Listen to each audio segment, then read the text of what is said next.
is known as aggression with no complaints from the American people. Sadly, we have become accustomed to living with the illegitimate use of force by government. To develop a truly free society, the issue of initiating force must be understood and rejected. What if sometimes, to love your country, you had to alter or abolish the government? What if Jefferson was right? What if that government is best which governs least? What if it is dangerous to be right when the government is wrong? What if it is better to perish fighting for freedom than to live as a slave? What if freedom's greatest hour of danger is now?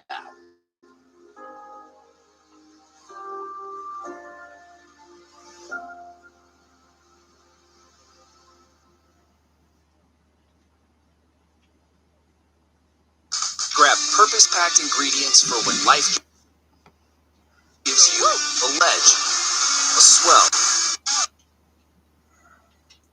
a path, a peak. Hi, everyone. Judge Andrew Napolitano here for Judging Freedom. Today is Friday, March 13th, 2026. It's the end of the week, and here in the U.S., the end of the day. It's our favorite time. It's our intelligence community roundtable with my longtime friends, double duty collaborators, Larry Johnson and Ray McGovern. Gentlemen, welcome here. Thank you again for accommodating us. Larry, to you first. Do you have any understanding from any source about the state of American defenses at some of these enormous air bases we have built in the Gulf states? Yeah, we're in trouble. Some of the air defense systems no longer are intact. They no longer have anything to fire with, for starters. When this war started, I know that there were many advising Trump and on the military side of the House that believed that we could forward deploy units to Prince Sultan Air Base, to Al Udeid Air Base in Qatar, to Bahrain, to Kuwait, to Iraq, up in the Kurdish region, and into even United Arab Emirates. And that our air defense systems would protect us, would prevent us from suffering losses. Well, that's turned out to be not true. Early on, Iran knocked out multi-billion-dollar radar systems. Radar systems that cannot be easily replaced, radar systems that were critical for detecting early launch of ballistic missiles out of Iran, as well as tracking activity in the air and on the sea. Iran has effectively knocked those out within the first 4 days of fighting. That then left these various bases throughout the region completely vulnerable. And Iran has continued to attack them methodically, despite all the claims about, we're doing a lot of damage in Iran, but Iran is doing more damage to us. They've now made it impossible for us to maintain troop presence at several of these bases. Now, that's not getting the coverage. Equally, what's not getting the coverage are the American casualties, which are rising. And, the lie that was told today by the Department of Defense, CENTCOM, that, this KC-135 plane, it just crashed. Now, everybody knows the most dangerous time for a plane is when it takes off. It can crash on takeoff. It can crash on landing. But when you're flying along at 20, 25,000 feet above the earth, and you don't have bad weather, planes don't fall out of the sky just because, something went wrong. No, this plane was shot down, and 6 more Americans are dead. And one of the reasons the Pentagon tried to cover it up is they don't want to have to admit that they've had more Americans killed in action. They have been suppressing the casualty figures. So the combination of lies, the combination of having underestimated Iran's capability to counter our defenses, and Iran's ability now to sustain missile attacks on U.S. bases as well as on Israel has got the Pentagon a bit flummoxed. Ray, I want you to watch this clip of the president yesterday, and then I'll ask you how he could possibly not know what he claims he didn't know. Chris, number 32. report says that the military investigation has found that the United States struck the school in Iran. As Commander-in-Chief, do you take responsibility for that? That is what? As Commander-in-Chief, do you... For what? For the strike on the school in Iran. A new report says the military investigation has found it was the United States that struck the school. I don't know that. Don't know nothing. See, Dollar Shave Club just has great razors at a great price and no bull. That would have been a little cool if he says, I know nothing.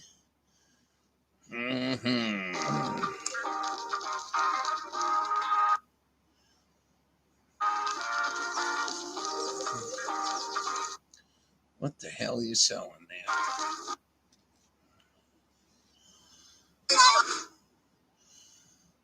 How could he not know that his own Pentagon has concluded that the United States struck that school? Ritter reports that we struck it twice.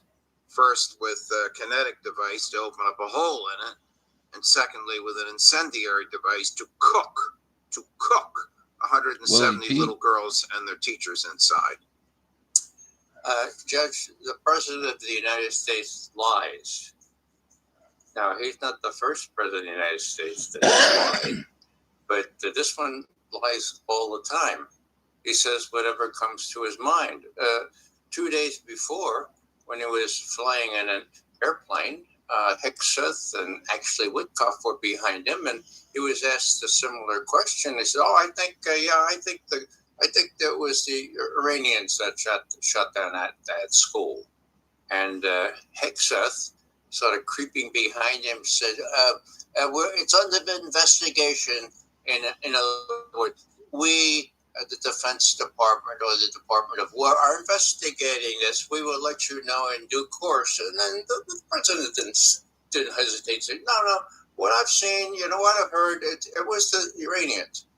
Now, there are lies and there are stupid lies. And the stupid category obtains when you accuse the Iranians of having Tomahawk missiles, right?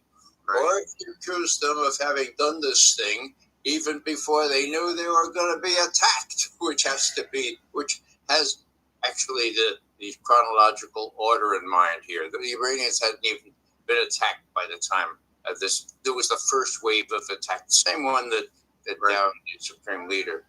But what Scott has said is the most indicative of what kind of leadership we have in this Department of War.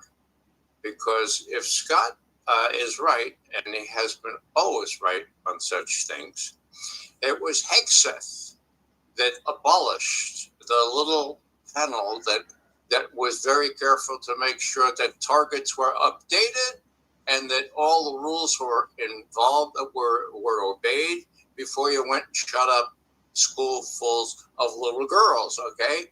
It was Hegseth that said, no, we don't need that kind of rules of engagement. So he abolished that unit. So when this Tomahawk, which had a hovering capability, the fifth one, okay, when it imaged back to its control, look, there are lots of little people running around here. We must have not got this particular military establishment. There are other people coming up. So let's zap them. Nobody knew because nobody checked as to whether that target set was updated, and that was because Hegseth abolished that unit. And Scott has said that a couple of times. I'd like to drive that home because there's no accepting Hegseth. You can really feel the author's hunger while he was writing this. Wow, they're still pushing this shit. Mm-hmm. Opioid addiction gets between you and what you love. Once monthly What you doing, Sublocade princess? may help you move forward in your recovery. You doing Sublocade good with on your counseling kibble? and psychosocial support treats Yeah. moderate to severe opioid addiction in adults started on an All oral right. dose of All right. buprenorphine or Hegseth for responsibility for this, because as I said, it would have been a fail-safe system, or almost fail-safe, where you have the last look at this thing by responsible people. Say, wait a second, now, since 2016, that's been a girls' school. We know that. We've seen it go. That didn't happen. And Hegseth, of course, says, we show no mercy. Well, that's a new United States of America for me that shows no mercy. Larry, Ray is 100% correct. It's got to be a war crime to use intel that's 10 years old. You could go on Google and conclude that this was a school. Well, look, if we're going to start laying out the list of war crimes, this one's going to have to get in line Yeah, no behind shit. starting a war of You aggression. go over there and eat. That was Come the on. number one charge, if Come I over here. recall, against Go the get your Nazis kibbles. at Nuremberg. Yes. You They can go started get a your war of kibbles. aggression. Donald Trump and Bibi Netanyahu had started a war of aggression, and as a consequence of that war of aggression, murdered 175, mostly little girls between the ages of 6 and 12, but also some teachers, some parents, and in fact, there was one 3-month-old baby that was also the mother had taken their child to school and brought the infant along and also died. These are horrific, and it's not the Iranians who are killing children. Trump tried to blame the Iranians for chopping heads off of children and sawing women in half, but he's the one that's actually done it. He's done it. He's got the blood of children on his hands. And did you go back? That video that you showed of Trump, not taking the question. Did you see how white his hair is? What happened to the orange hair? He lost the Ronald McDonald look. Well, here's General Kane. To be clear, I'm not insulting people with white hair, Ray. That direction too, okay? Yeah. Let's not talk about real and artificial hair color while we're at it.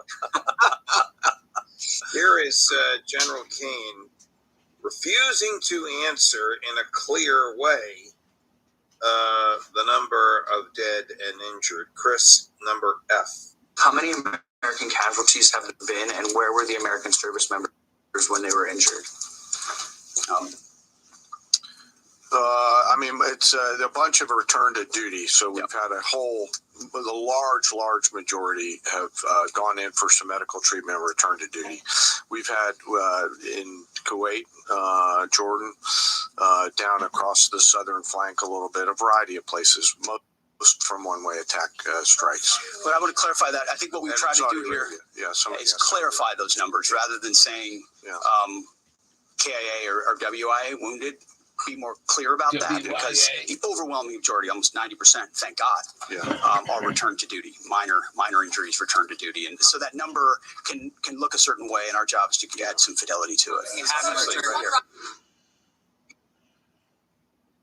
Susan Collins has been the force behind getting funding to be able to find a cure for Alzheimer's.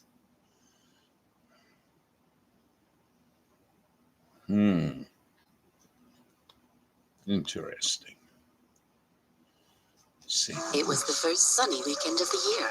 It was just a little. Where you going? Outdoor gathering. It was going perfectly according to plan. Early? Hear them actually use a number, a cognizable number, Ray. No, well, they could. I'm reminded of something that our colleague, Colonel Wilkerson, said. He worked very closely with Colin Powell, not only in the State Department, but also in the White House. And after Colin Powell himself had been chairman of the Joint Chiefs of Staff, he said to Larry one time, "My God, Larry, the worst thing you can do is appoint an Air Force general to be head of the Joint Chiefs of Staff. Shit. All they think about is bombing the hell out of everybody. They never knew what war was like. They sit in their airplanes, and if they're not shot down, they bomb the hell out of people. Don't ever let that happen." Now, who is this guy? He had been taken out of retirement. Why? Well, the story is that he had a MAGA hat on top of his pristine, pure blue Air Force uniform. Those were his credentials. He doesn't know diddly. And for him to be sort of seconding Sexeth, you got two pigs in a boat, if you ask me. And they're never going to be, the statistics will come home because, people will come home dead, okay? And there'll only be one meeting of those people at the Dover Air Force Base, because you do this once, you've seen one, you've seen them all, right? Well, they're all going to come home after they're finished or after they die in those hospitals in Germany. And, if people don't care about our own service people and the little girls killed in Iran, what the hell do they care about these days? I think this is a turning point. I think there are enough people who do have a conscience, that do care about these things. And I think the time is ripe for us to ask if this is the time when we don't believe our government and we take the appropriate conclusions and we do the appropriate resistance. Larry, what do the Gulf states think of the American ability to defend them? Well, yeah, they've come to the realization that they hooked their horse to the wrong wagon. Still, they're still a little bit unrepentant. Bahrain, which is probably the worst offender, because the ruler of Bahrain has the least support of any of the rulers in the Gulf. The majority of his population are 80% Shia. You all happy? But they backed this resolution earlier this week. Oh, you all happy? UN adopted with the abstention of China and Russia, blaming Iran for defending itself in the wake of the war of aggression started by the United States and Israel.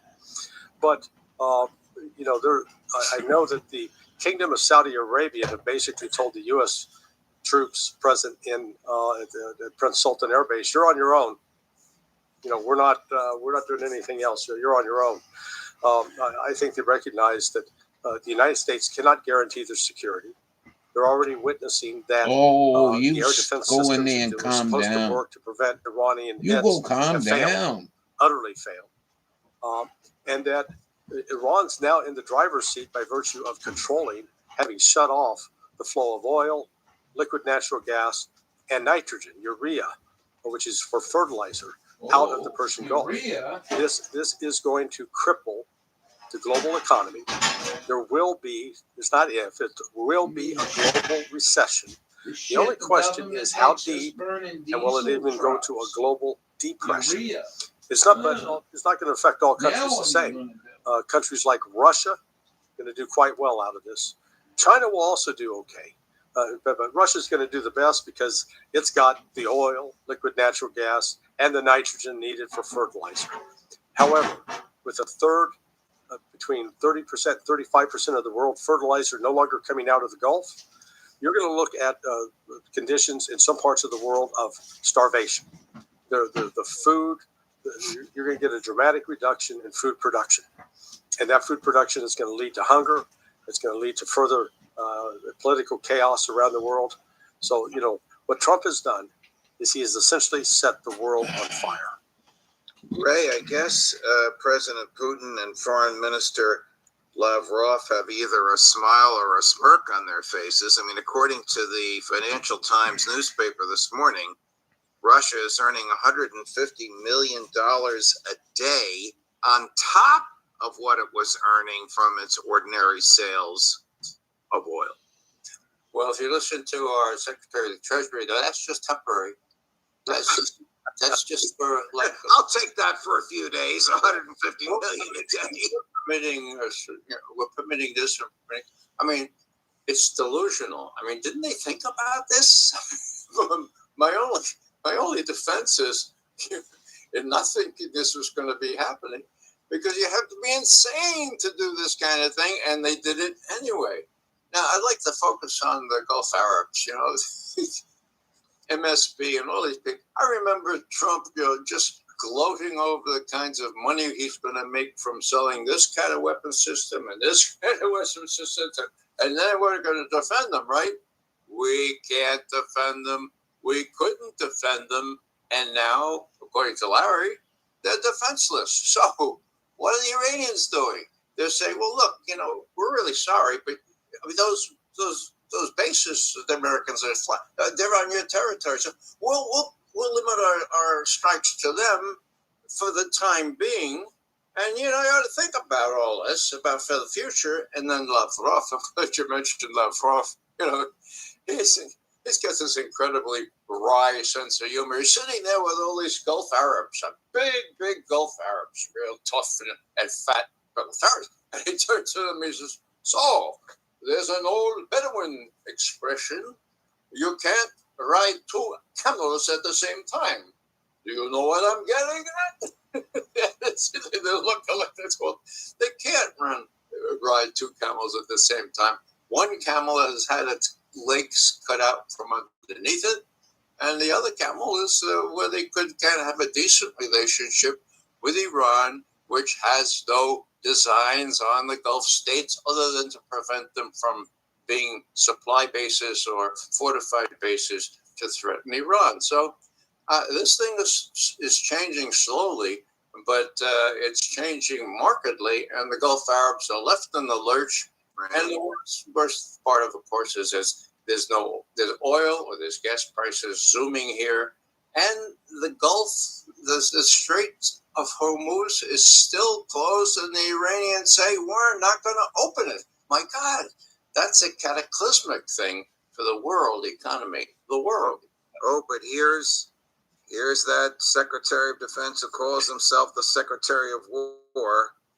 The strait is open. Cut number A, Chris. I want to emphasize what the chairman said about that. The only thing prohibiting transit in the straits right now is Iran shooting at shipping. It is open for transit should Iran not do that. Now, there's a reason why we chose as one of our primary objectives destroy the Navy. We understood the ability to interdict shipping is something Iran has done for 40 years. It's key terrain. They've used it as leverage. The world is seeing what they'll do to fight back in that context. And so we've heard them talk about taking various measures, and we're planning for all of them. So we have a plan for every option here. We're working with our interagency partners, and that's not a strait we're going to allow to remain contested or with a lack of flow of commercial goods.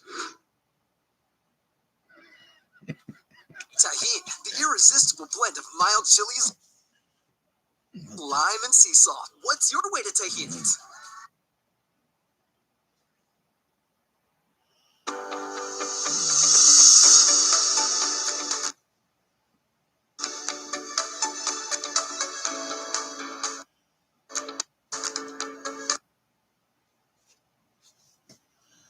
Yeah, not a damn thing he can do about it. Yeah. You know, he ought to turn around and, spread his butt cheeks back and forth as if he's talking out of his rear end, because that's what he's doing. Look, right now, Iran's got the strait closed. They've got ship-to-shore missiles. They've got drones, and they have underwater drones. And the U.S. can't do anything to stop those. The only thing the U.S. could try to do, I could put together a military plan that would get us control of the Strait of Hormuz, but we would have horrific losses. So what Trump and them have to realize is there's no pain-free way out of this. And the odds are, even if we try to take it militarily, we'd probably fail. And so Iran holds the trump cards here. Iran's in a position that by shutting down global economic activity, I ran a game theory on this last night through a couple of different models. The bottom line that came up was that if Iran now decides to get a nuclear weapon, that'll be its best way to deter against being attacked by Israel, and its control of the Strait of Hormuz is an enormous negotiating leverage over the rest of the world. Ray, you mentioned Lavrov. He's such a fascinating and well-respected character. What do you think he thinks of Witkoff and Kushner now? Well, Lavrov, having been pushed aside because Rubio was pushed aside, has, in a human way, resented very much Putin deciding to deal with these personal emissaries from Trump. Now, as I've said before, their whole shtick was that they were representing President Trump. Now they've turned out to be shysters. You know what that word means? Shyster. They're not even lawyers, and they're shysters. They can't speak straight. They deceive not only Iran not only once, but twice now. And that can be proven because the mediator at the last talks in Geneva, as soon as they were over, got on a plane, came to Washington, and briefed the vice president, and then went on with Margaret Brennan and said, oh, we're this close to an agreement, we're this close. The Iranians have showed remarkable flexibility on enrichment, and they might even have U.S. inspectors. Oh, we're this close, wow. And then 3 hours later, boom, the strike begins on Iran. So, what was it that Witkoff and Kushner told the president? Did they tell him the same thing that the mediator witnessed? Or did they tell him something different to justify this kind of attack on Iran? I don't know, but nobody should trust these guys anymore. I'd be surprised, and we still hear about them going back to Moscow.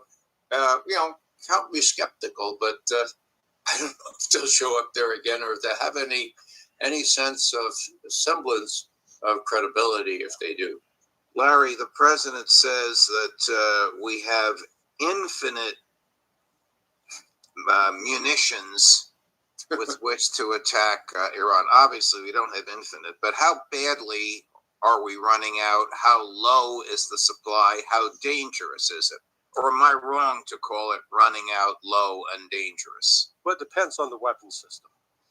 If you're talking Tomahawks, we're running out. We only produce like 80 of those a year, and they've fired probably well over 300 in the course of the last 2 weeks. And let's understand that in about 5 minutes, it's going to be midnight in Tehran, which means it's the start of the 3rd week of this war. And a war that was only supposed to last 3 or 4 days, with the Iranian people rising up to overthrow the mullahs. And instead, Donald Trump has created a surge of patriotism in Iran, nationalism, national pride, that they will fight and defy anything that the United States wants to do. I want to combat one of the biggest lies about Iran, that to recognize they do have limits. They impose limits on what they do to other countries, unlike the United States. Back when the war started in September of 1980, when Iraq launched the attack on Iran at the behest of the United States with the support of Jimmy Carter and Zbigniew Brzezinski, that continued into the Reagan administration, and in August of 1983, with support from people like Donald Rumsfeld, by providing chemical precursors, Iraq launched the first of chemical weapon attacks, weapons of mass destruction on Iran. Yeah. And those continued for the next 6 years, with the last one taking place in August of 1988. During that entire time, Iran never retaliated with chemical weapons and did not start building chemical weapons for the same reason they didn't build a nuclear weapon. It was haram. It was a sin. These are people that actually live by some honorable principles, unlike the United States, who sucker punched a country that was trying to negotiate in good faith, who murdered girls, schoolgirls, and killed a female volleyball team, among other things. And why? All based on a lie, a claim that Iran was preparing to attack us, when in the history of the 46 years that Iran's been around, it's been the United States that's been sponsoring terrorist attacks against Iran, including our proxy use of Iraq to attack Iran and inflict over 300,000 dead Iranians. Americans need to wake up to this lie, this audacious lie. It's not Iran that threatens us. We threaten the world. Ray, you mentioned earlier Larry Wilkerson recounting what Secretary Powell said about the dangers of Air Force generals. Here's the Supreme Allied Commander, an American General Grinkowicz, saying something I don't think Pete Hegseth would be very happy to hear. Under oath in Congress earlier this year, Chris, number 33. What I've observed over the course of studying air power in history is that anytime you attack a civilian population, you usually end up finding that it just hardens their resolve. We take this all the way back to the London Blitz in World War II. Right. The Brits just had a stiff upper lip and kept on fighting. And I think that's what we've seen in Ukraine as well. See, Dollar Shave Club just has great razors at a great price. Oh, you and are a good girl. Yeah, I'm very proud of you. Yeah. Yeah. Welcome to the Phoenix Oh, Boston. you are a good girl.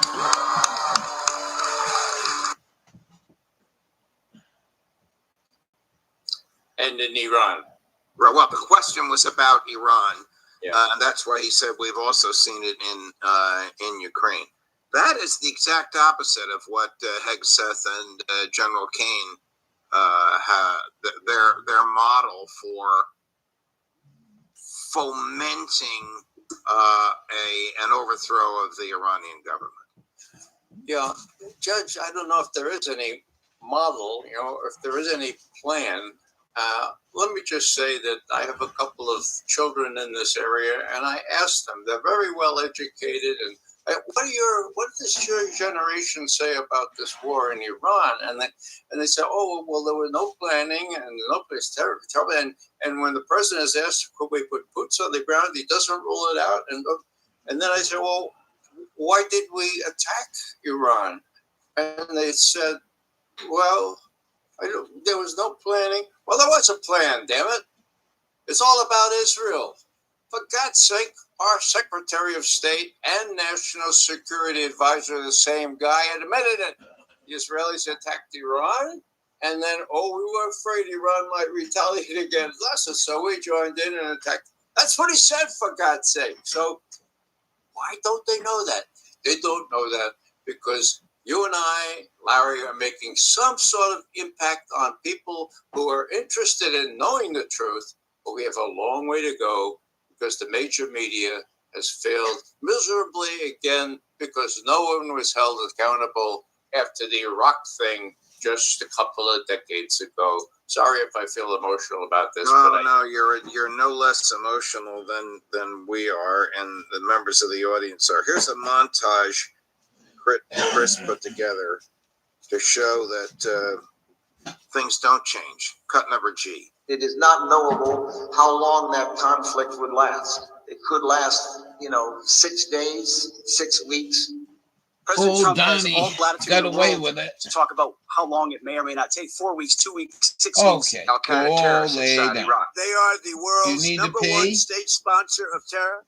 We know they have weapons of mass destruction. We You know they have fucking active piece programs. of communist. Iran cannot have a nuclear weapon if they try to rebuild a nuclear weapon. In fact, we've seen evidence that they have tried to do exactly that. We're giving them full opportunity to do it the easy way. And when it doesn't work, we'll do it the hard way. They have all the options to make a deal, and we will be prepared to deliver whatever this president expects of the War Department. We have a planned increase in the number of U.S. troops in the CENTCOM area of responsibility and indeed in Iraq. For boots on the ground, the president has talked about this repeatedly. Wisely, he does not rule options out. Oh. This was way better than kale. Kale stocks.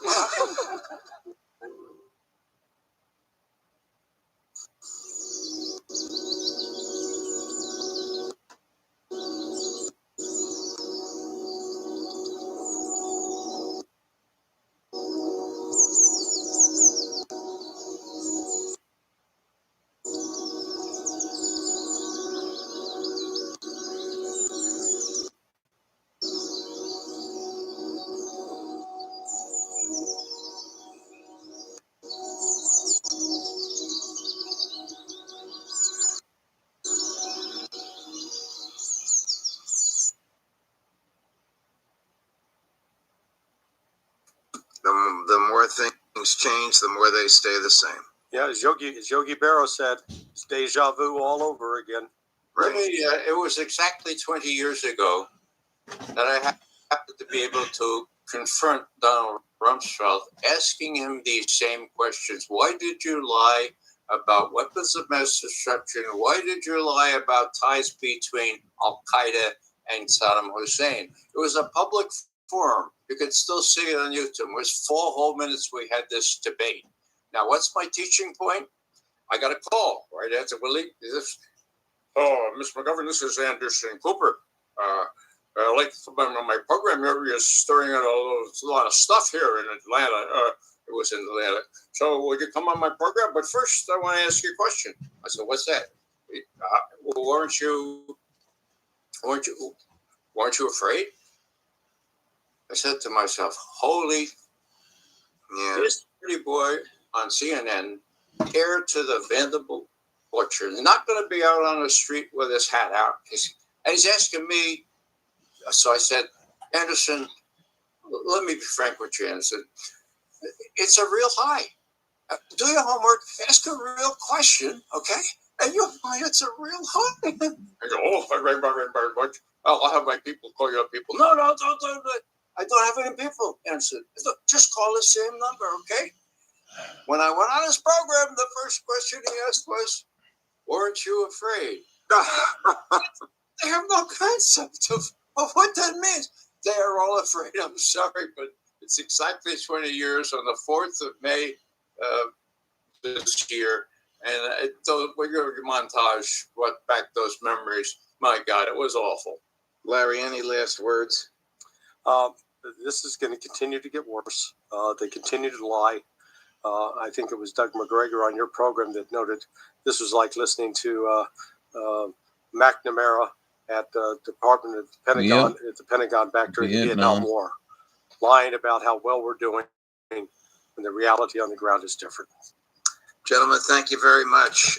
Much appreciated. Have a great weekend. We'll look forward to seeing both of you on Monday morning. All the best. Thank you. Thank you. And coming up on Monday, of course, at 8 in the morning, Alistair Crook at 9, Larry Johnson at 10, Ray McGovern, and one of our heavy hitters in the afternoon, as usual. Have a great weekend. Thank you for watching. Justin Paul Channel for Judging Freedom.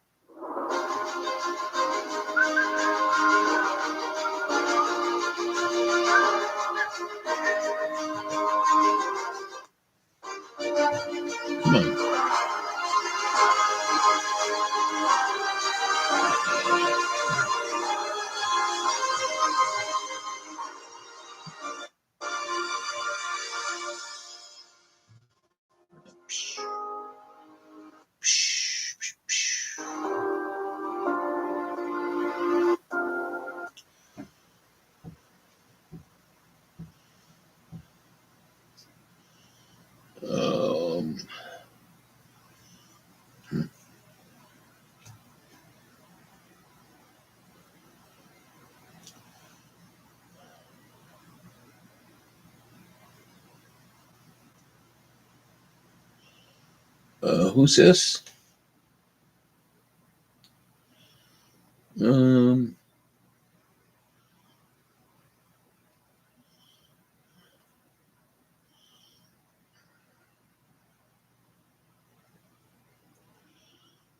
Oh, stay away from that.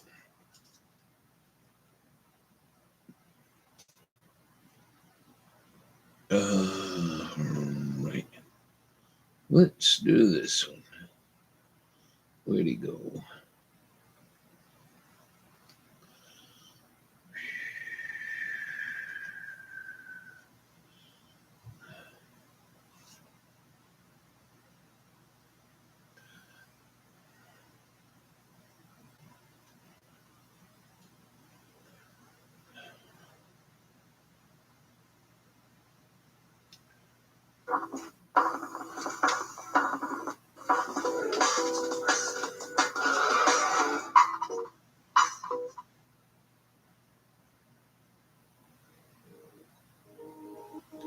When I got shingles, I was 52 years old. I thought shingles was for old people. Oh, it's from anyone that got the jabs. Jab, jab, jab. All right.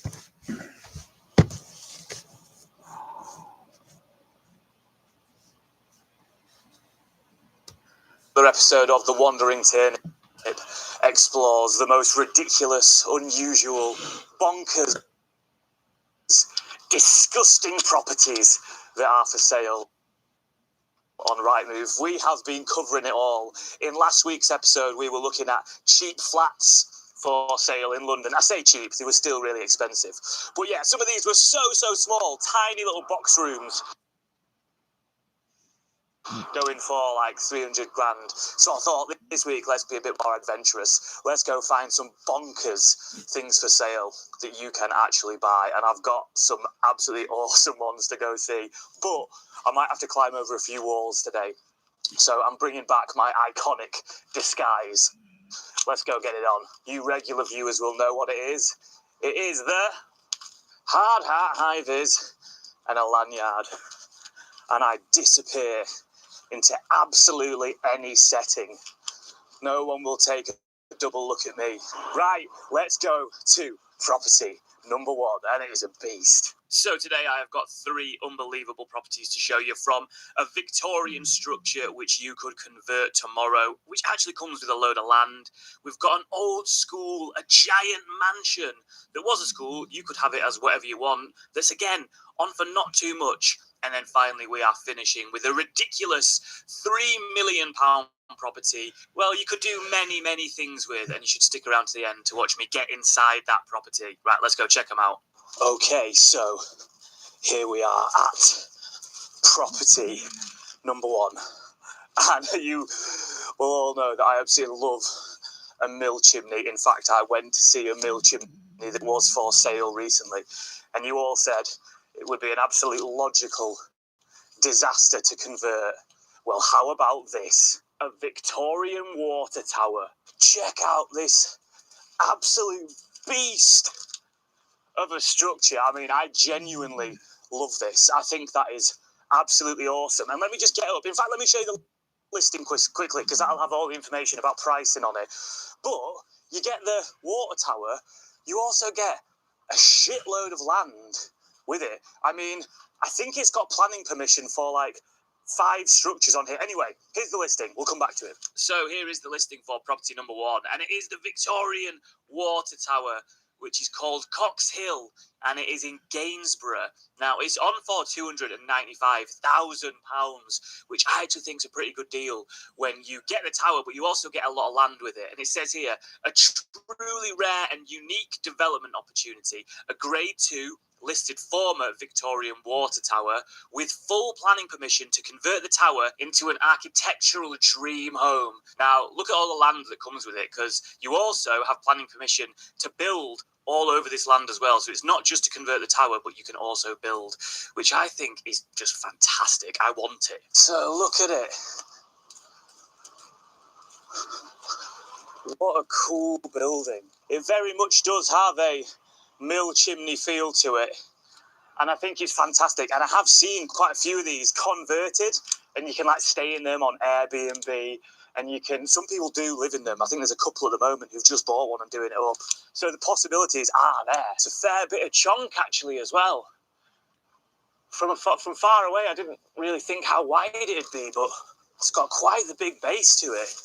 It's all safely blocked off. I might be able to just put my camera through there.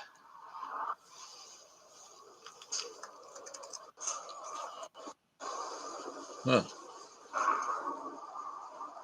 I've got absolutely no idea if me putting the camera through that window showed you anything, but hopefully we got a little bit of footage of what it's like on the inside. So as I said, planning permission has been granted, and there are plans available that you can see as to what someone's come up with and what they want to do with this place. And they've got some photos, so it's a very sort of modern take on it. I don't think this is what I'd be doing with it, but it doesn't look too bad. You can see the floor plans as well for inside the actual Victorian tower itself. And I like this as well. I don't know if this is an AI photo or something.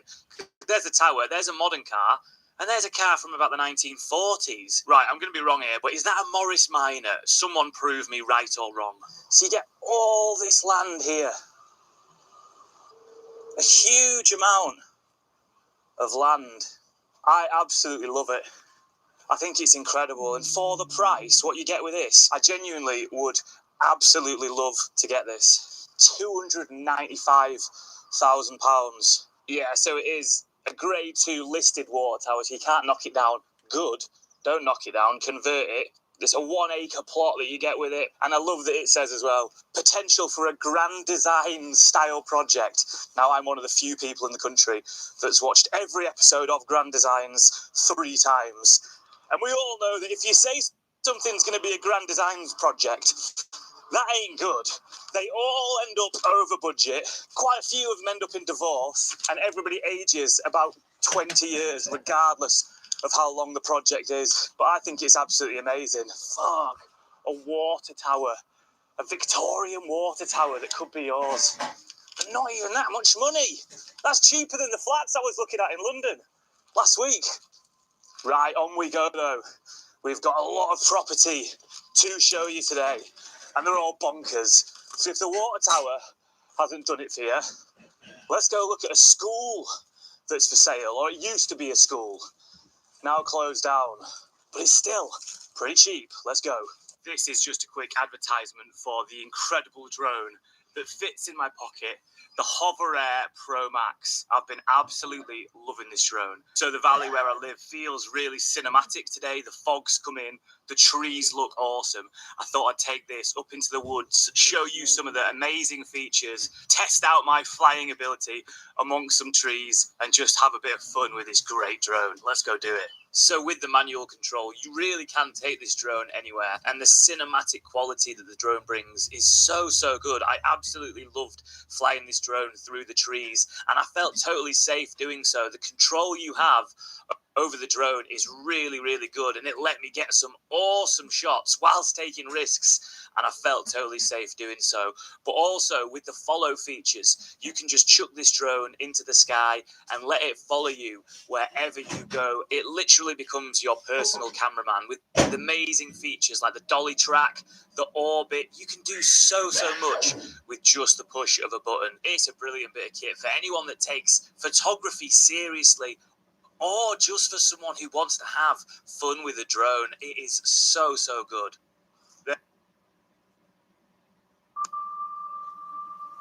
What did you steal? Secrets. The data they paid me to protect.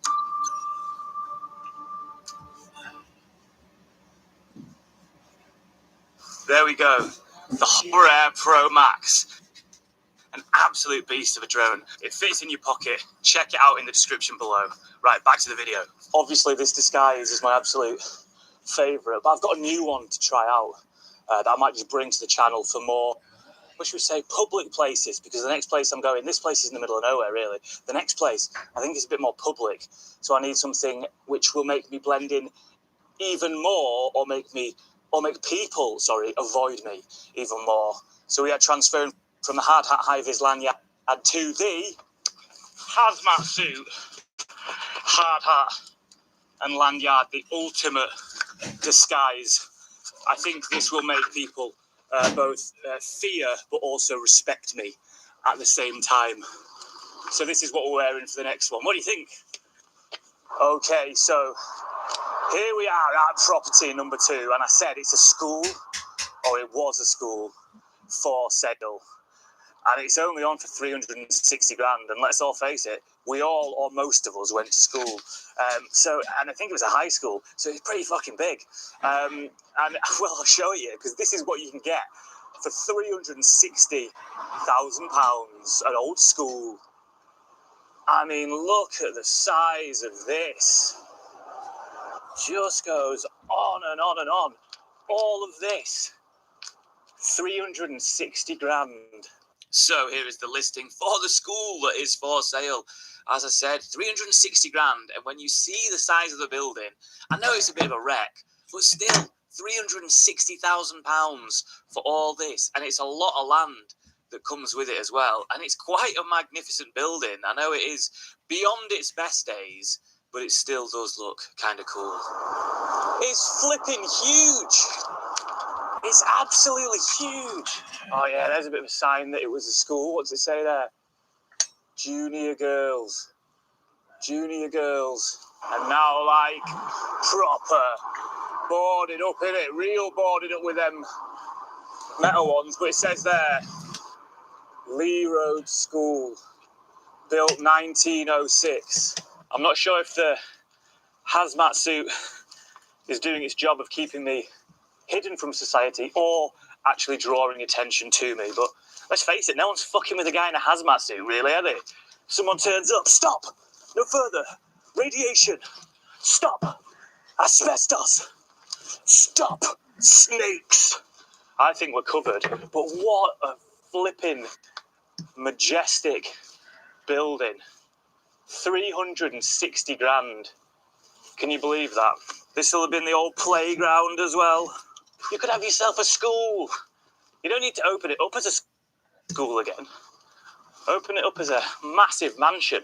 So it says on the listing, behind the striking original facade, you'll find soaring ceilings and expansive windows that flood the space with natural light. Translating that from estate agent lingo, it means there's a lot of holes in the roof. Well, there's not really a roof anymore. But hey, what I will say is this location is unbelievable. This is on your back doorstep. Look at that. That is an unbelievable spot to have a mansion or a school, whatever you want to do with it. It says here, this isn't just a place to live, it's a chance to own a landmark. And this is interesting as well. It says, it's a classic example of Victorian Edwardian educational architecture. And while locals believe it's a listed building, it's actually not currently on the Historic England list, giving more flexibility for development. Again, translating that to English, it means you might be able to knock it down and build some horrible flats. And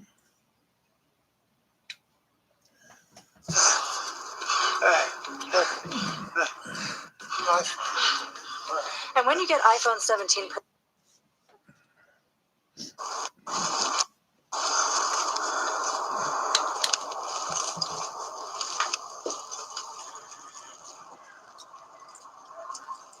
So you can see in through that window there that it is in an absolute state. I'm not going to go in because this place will be riddled with asbestos. And although I look like I know how to ignore asbestos, I in fact don't. This is purely just a fun disguise. It probably has absolutely zero health benefits.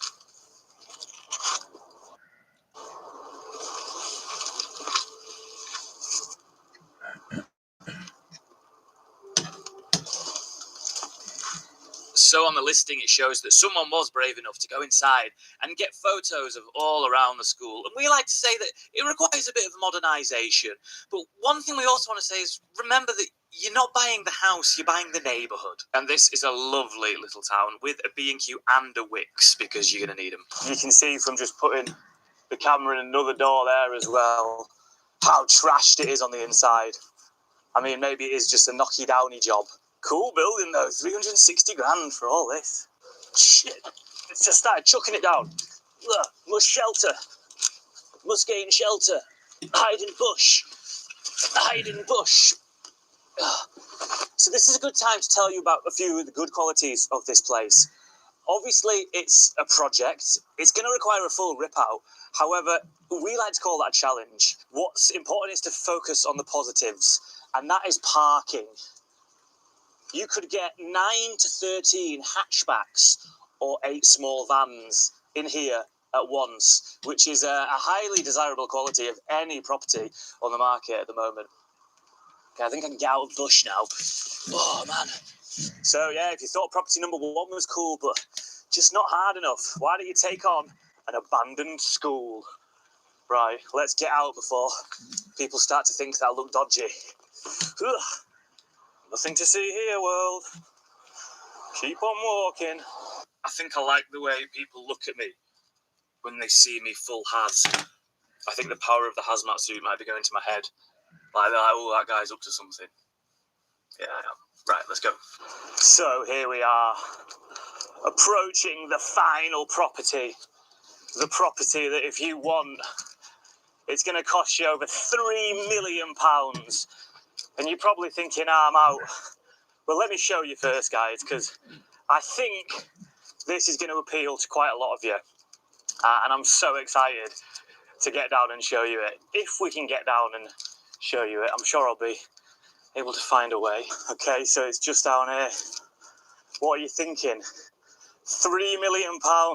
What's going to be yours for those that can afford? Well, it is a lake.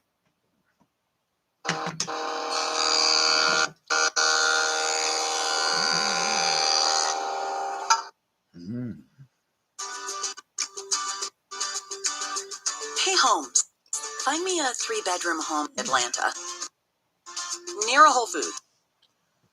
Lake. I ain't kidding you. I ain't fucking about. This entire lake can be yours. This whole lake is up for sale for just over £3 million. And I think one of you should buy it. Here's the listing. So I said it's just a bit over £3 million. It is in fact £250,000, over £3 million. £3,250,000, which is a heck of a lot of money, but you are getting with that your own lake. I mean, come on, what more could you want out of life? And let me show you the actual floor plan of this as well. Check it out. It's a huge plot of land you are getting. I think it says down here, yeah, you are getting 130 acres of lake, of pure lakeage. I think you get 53 acres of land with that as well. It's got full active planning for a few different things. I think it's got planning for some holiday lodges and some mobile homes that you could put there. Just think of the endless possibilities of owning a beautiful lake. You're probably thinking, Dave, I don't need this on anymore, do I? Why am I still wearing it? Because I look sweet. You're probably thinking, David, give us some possibilities for the lake. Well, there's the obvious one, scuba diving lessons. Scuba diving lessons could go on here. Quite a revolutionary one, which I was thinking as I drove here. The Unposh boat race. Obviously, the boat race down south, which goes through Chiswick and all that. It's a load of poshos in boats, isn't it? We get the absolute wrong-uns of the north. I want the thickest of accents, some unsavoury characters. We pop them in boats, and we just see what happens as they go across there. As I say, the possibilities are truly endless, and it is quite a miraculous place. So an absolutely gorgeous lake that could be yours for just over £3 million. It's got a fantastic square footage. But I tell you what, let me show you on the inside. It's great. 1 second. Safety first. Let's head into the property. So she's a real spacious number. And the great thing about this property is there is lots of room for development. So if you are interested in building some log cabins, I think they have actually been pre-approved. What also comes with the property are my tiny gonads, which appear to have been lost somewhere within the lake. But yeah, what an absolutely incredible piece of property for sale in the UK right now. I've had a tremendous time making this video. I'm truly loving getting to explore all over the UK, looking at bonkers things for sale. So as always, thank you for watching. Until next time, goodbye. Try the Daily 4 from Nature Made, a 4-supplement routine designed by our experts.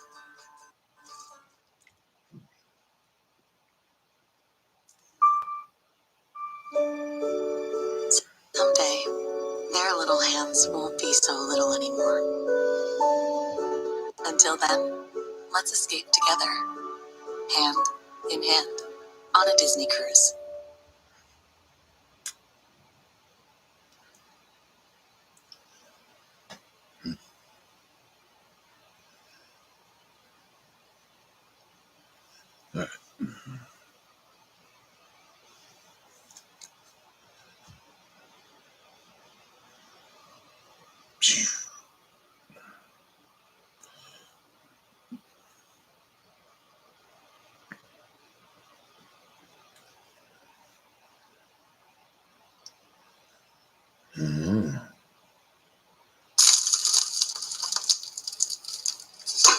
That's Eloise.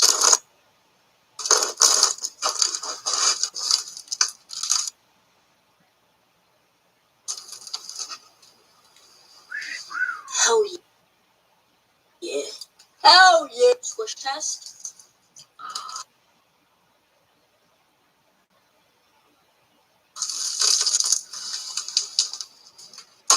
Eloise. Gorgeous girl. I mean, let's take a moment of appreciation for the design. And that. Cut a little sliver for ourselves here. Really excited. I have to go out. Like, I'm leaving soon. And so this is my little snack before I have to go. I'm butchering this slice right now. Ugh. Gorgeous. I am going to eat Eloise a new way today. We are doing olive oil and za'atar. This is what I'm using. This piece of hair. Okay, I don't know what's going on with this piece of hair. I'm about to chop it off. Okay. What the Olive hell's oil. guitar? Za'atar. Eloise. Oh, do you like it? I see a lot of people using a lot.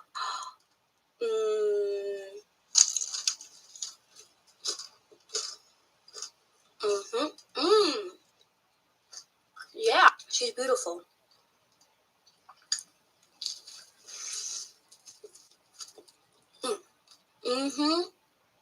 Oh my god. This shit's good. I'm taking a slice of Eloise in my pocketbook when I go out. You have to come out with me. I always ride with my bitches. You know, nothing new for Eloise. She killed it. And no, I'm serious. She's coming in my pocketbook. Hold on. Yeah, but what is that shit? That's Eloise.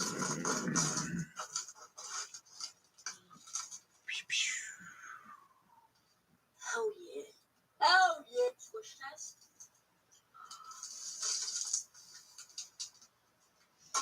Eloise. Gorgeous girl. I mean, let's take a moment of appreciation for the design. And that. Cut a little sliver for ourselves here. Really excited. I have to go out. Like, I'm leaving soon. And so this is my little snack before I have to go. I'm butchering this slice right now. Ugh. Gorgeous. I am going to eat Eloise a new way today. We are doing olive oil and za'atar. Za'atar. What the hell is za'atar?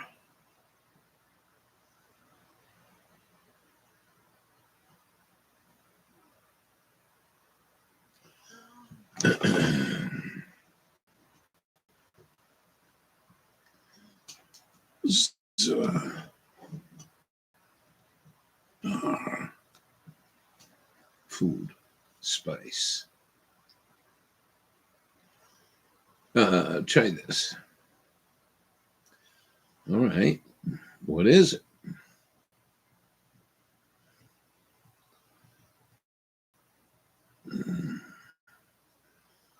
Use a season for flatbread, making dips. Flatbread, hummus, roasted meats, vegetables, eggs. Mix with olive oil for dipping bread. So the recipe varies the region. Oh, so it's a mixture.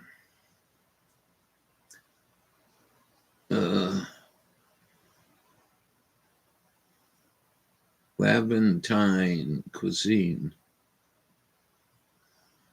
Thyme, oregano, and marjoram are the base. Huh.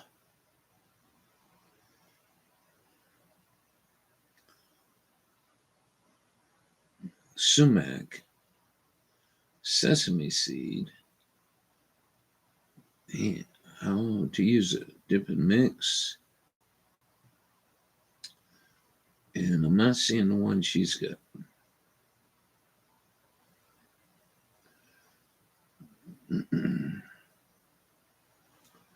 And nope, it's not showing up. Try green.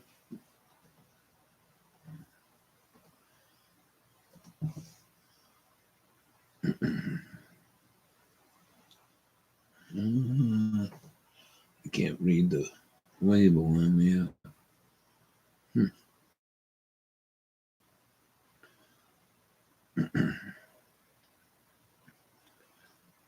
Pantry. Fresh herby, nutty flavored dog blend using green dried herbs. Have no night shades. Come use a dip olive oil seasoning.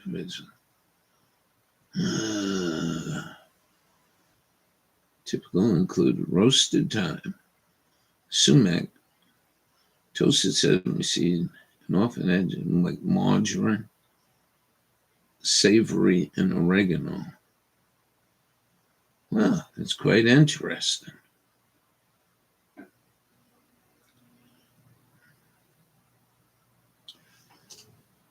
All right.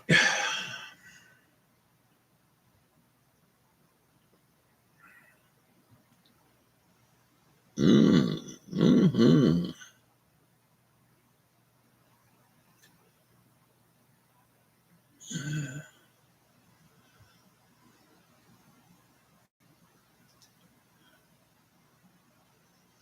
What is it? Z-A-A-T-A-R.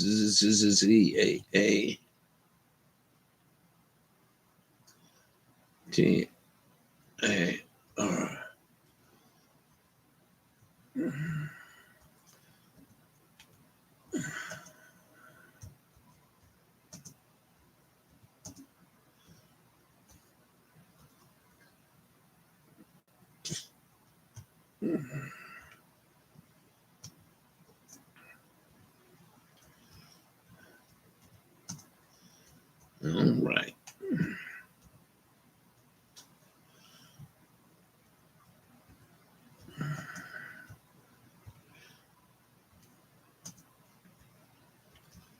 I guess you could soak it.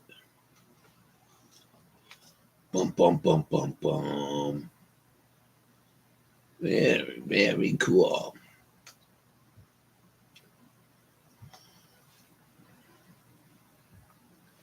Huh.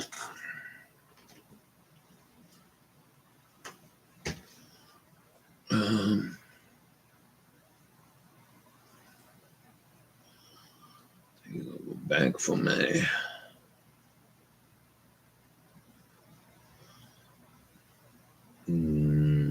freaking olive oils, $100.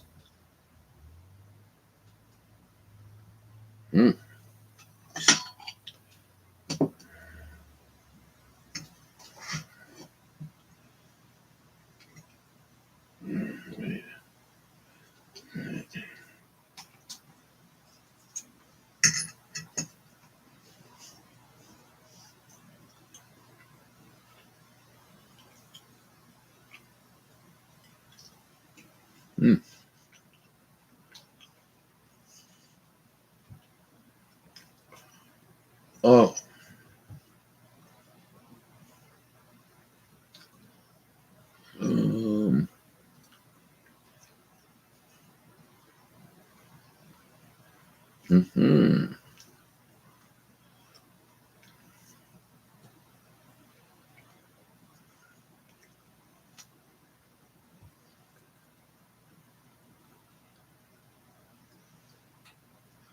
We found a turbine from the Chernobyl nuclear plant.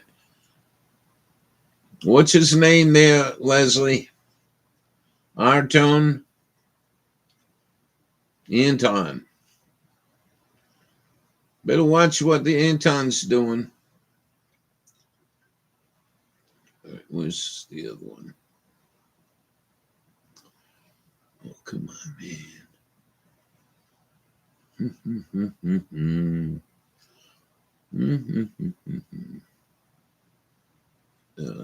We got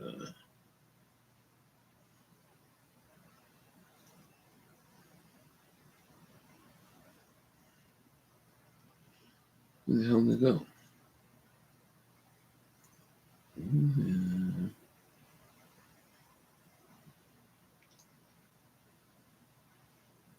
Oh.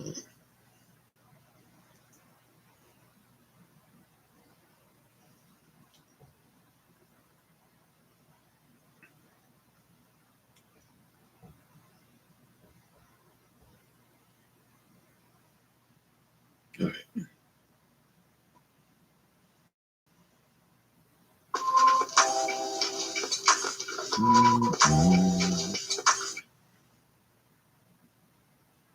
Oh, hold on. Yeah.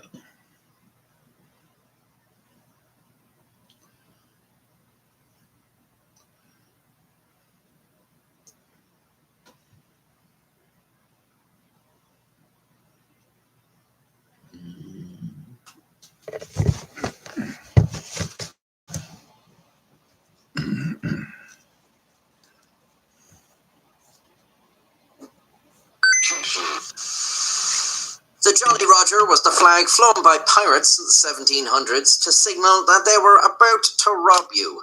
They would often fly misleading flags until they were within firing range of a ship, then hoist up a black flag, sometimes accompanied by a warning shot, which communicated, "We are pirates. Surrender your stuff without a fight, and you can expect mercy." At which point, the ship under attack could communicate their surrender by striking their flag. If they instead offered resistance, the pirates could replace their black flag with a red one. As you may know, a red flag is widely understood to mean we're not going to accept surrender, and we're not going to surrender ourselves. We're going to kill everyone or die trying. Some pirates were known to decorate both their black and red flags, which we'll be looking at today. The term Jolly Roger is almost universally associated with the skull and crossbones today, although historical accounts attest to many different designs. It's thought that by around the 1720s, the skull and crossbones had become sort of a standard among pirates, and around the same time, the term Jolly Roger was being used to describe it, although the exact origins of this term are unclear. The term Roger may have been a reference to the devil, or more generally, it may have meant a scoundrel or a rogue. This flag is thought to be one of the only authentic surviving pirate flags. About 200 years ago, it was captured from Barbary corsairs on the North African Mediterranean coast. It's thought it would have looked a bit more like this before the ravages of time set in. Very striking design. You'd easily tell what it was even at a distance. I've seen better skulls, and I think I'd prefer if the skull was a little more prominent in proportion to the bones, but still a pretty cool flag. I'll give it a B. Here's another authentic surviving piece, captured in 1780 after a battle off the North African coast. Again, we've got a skull and crossbones, although with a slightly different execution, and this time on a red flag. Let's give it a little colour correction to account for time. This one definitely looks more sinister than the previous one, sort of reminds me of the SS Totenkopf. The image is more compact than the last one, probably harder to get a good read on it from a distance, but I'm going to say that's an A, just because it's a bit creepier than the first one. These two flags are actually the only known authentic pirate flags. From here on out, we've got to rely on written descriptions, which came from Navy officers who battled pirates, merchants who were captured by pirates, and on rare occasions, if you saw pirates being publicly executed, they'd be hung under their flag on the gallows. I'll draw the flags based on the historical accounts and rate them solely on the idea expressed, seeing as we don't know what they actually looked like in execution. In the year 1700, British Captain John Cranby detailed in his journal an encounter where he chased, but ultimately lost, French pirate Emmanuel Wynne. This is thought to be the first written account of a black Jolly Roger flown aboard a ship, and Wynne is thought to be among the first, if not the first, to use the now familiar design, although his was a little different. Cranby described a sable ensign with crossbones, a death's head, and an hourglass. The hourglass was supposedly a fairly common element on pirate flags, meant to communicate time's wasting, surrender now or meet your maker. I like the communicative element there. That's a B for me. English pirate Edward Lowe was notorious for his brutality, earning a reputation as a torturer of captured crews. He is perhaps history's most vicious and violent pirate. His first flag was described as a black ensign, a white skeleton in the middle of it, with a dart in one hand striking a bleeding heart, and in the other, an hourglass. This design, now known as the Old Roger, was used by quite a few pirates, probably second in popularity only to the Jolly Roger. You might have seen a variant of it attributed to Blackbeard, but there's actually no historical accounts that describe his flag in detail. Very evil concept, but having seen quite a few interpretations of this online, I think it would all come down to the execution. I'm going to give this an S, because with the right artist, this design has the potential to be incredibly menacing and cruel looking. In 1723, Edward Lowe stopped using the Old Roger and came up with his own flag, a red skeleton on a black background. A bit simple for my liking, but the fact the skeleton is in red is a bit unusual. Paired with Lowe's reputation, it's fairly chilling, so that'll bump it up for me. It's a C. Supposedly, Lowe also had a green silk flag with the figure of a trumpeter in yellow, which was used to signal to his captains that they were to board the flagship for a meeting.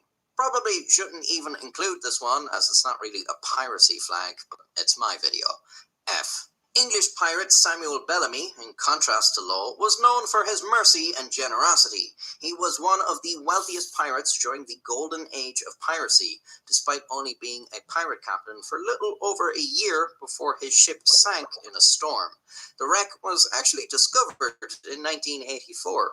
Initially, it's thought he flew a version of the Jolly Roger, before later adopting a black ensign with Det holding an hourglass in one hand and a trumpet in the other. So, a variant of the Old Roger, but not as threatening.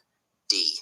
French pirate Olivier Levasseur, known as the Buzzard for his aggressive predation of ships, has a bunch of flags attributed to him. A white ensign with a figure of a dead man spread in it. Simple. Unusual inversion of colours, I'll give it a D. Death's head in black in the middle of a white ensign. Similar thing going on here, but I think the skull is more striking than the full skeleton. C for me. A black flag in which is represented a corpse which holds in one hand a sabre which he holds raised. At his feet, a man on his knees. Absolutely evil. Love it. S tier. Another of Levasseur's flags was made of black cloth and was painted in the middle a skeleton flanked by scattered bones and crossed cutlasses. Think this one would greatly depend on the actual execution, but it sounds too busy to me, like you just got common pirate motifs and threw them all in with little rhyme or reason. E. Are you sure your tax expert is right for you? Switch to TurboTax know. Full Service. I'm bewildered. You'll be matched with a TurboTax expert and get real-time updates on their Mhm. progress, and you get your best Interesting. outcome guaranteed. Switch to TurboTax Full Service. You bet you wouldn't let me skip it.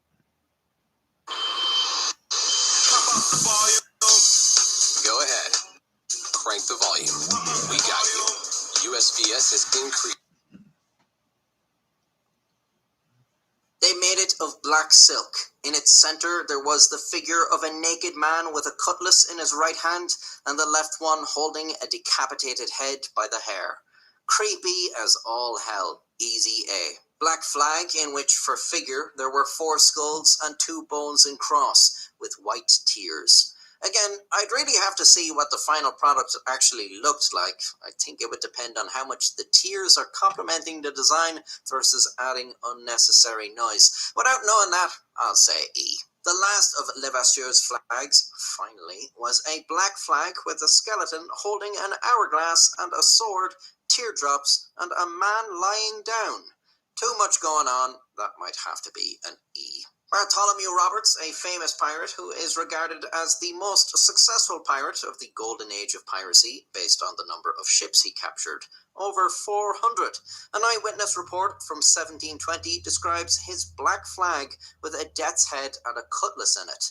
Don't know if they meant the cutlass was in the head or just in the flag, but I'm leaning towards the cooler of the two. I think that would be a B.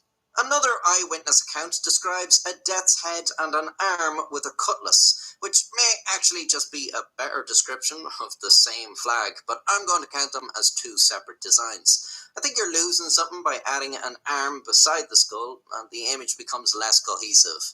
E. In 1722, Bartholomew Roberts was killed in the Battle of Cape Lopez. The victorious British Royal Navy officer Challoner Ogle described a black flag having a white skeleton on it.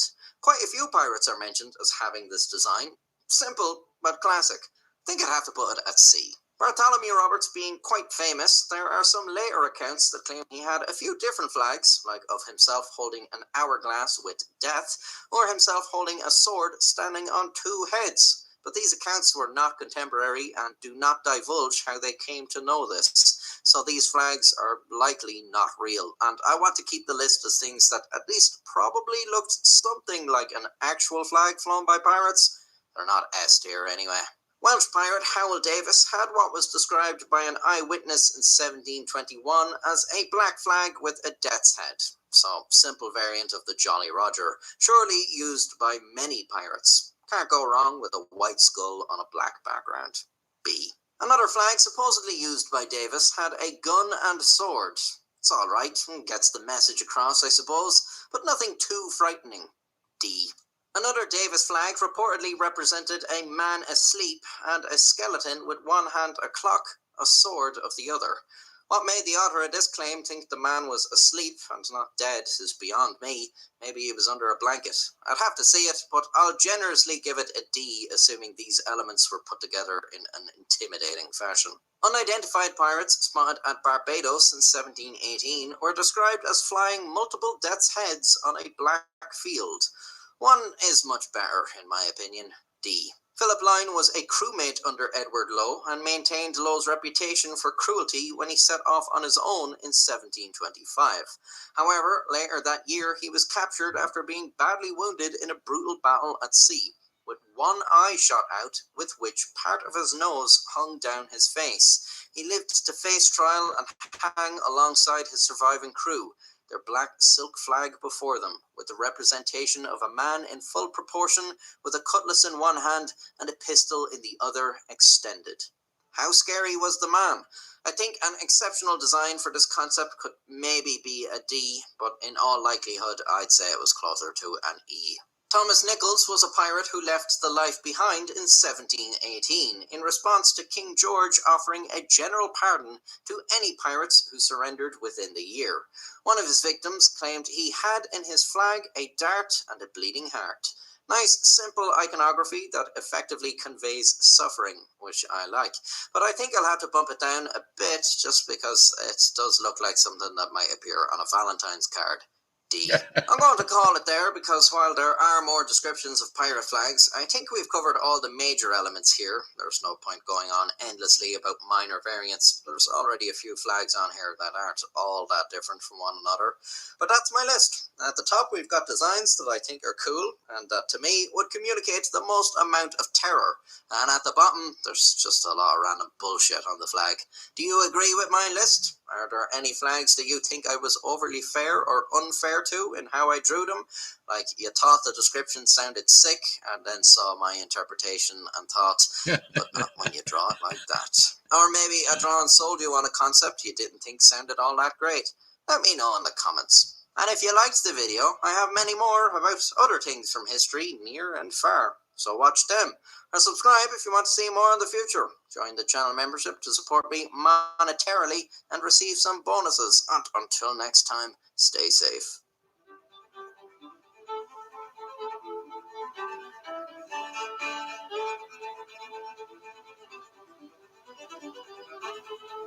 I think this one would greatly depend on the actual execution. Yeah. Hold the spot sweat. I just got these scenes. Bye bye, boyhood.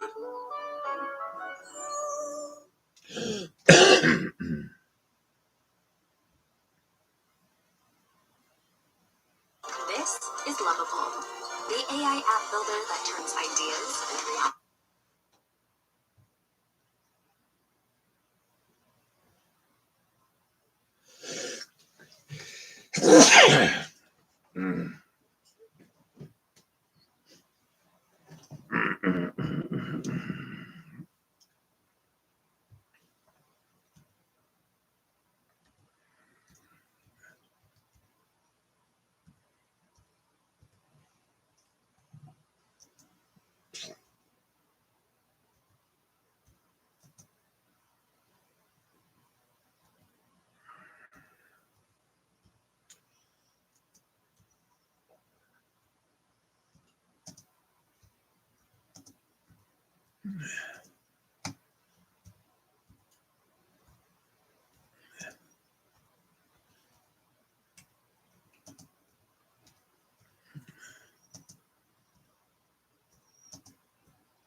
QXIR.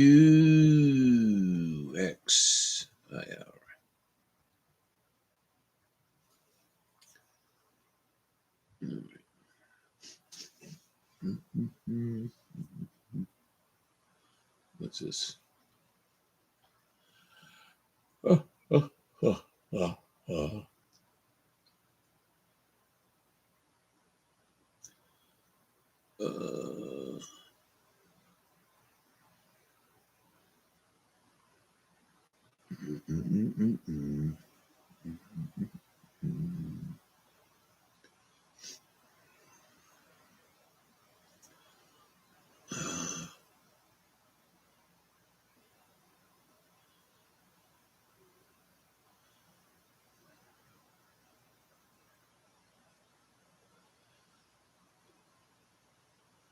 What?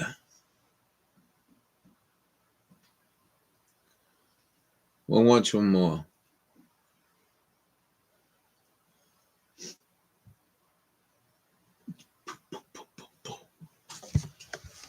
Yeah.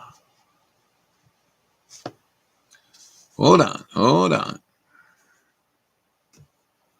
Design of the world's most popular pen, and people seem to like that, so reason dictates that the only logical conclusion is to make a video about amazing gun design.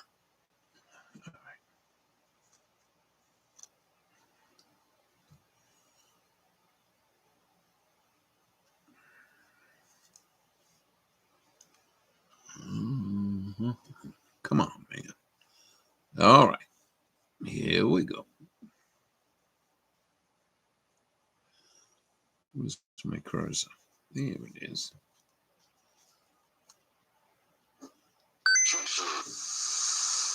The last video I made was about the amazing design of the world's most popular pen, and people seem to like that, so reason dictates that the only logical conclusion is to make a video about amazing gun design.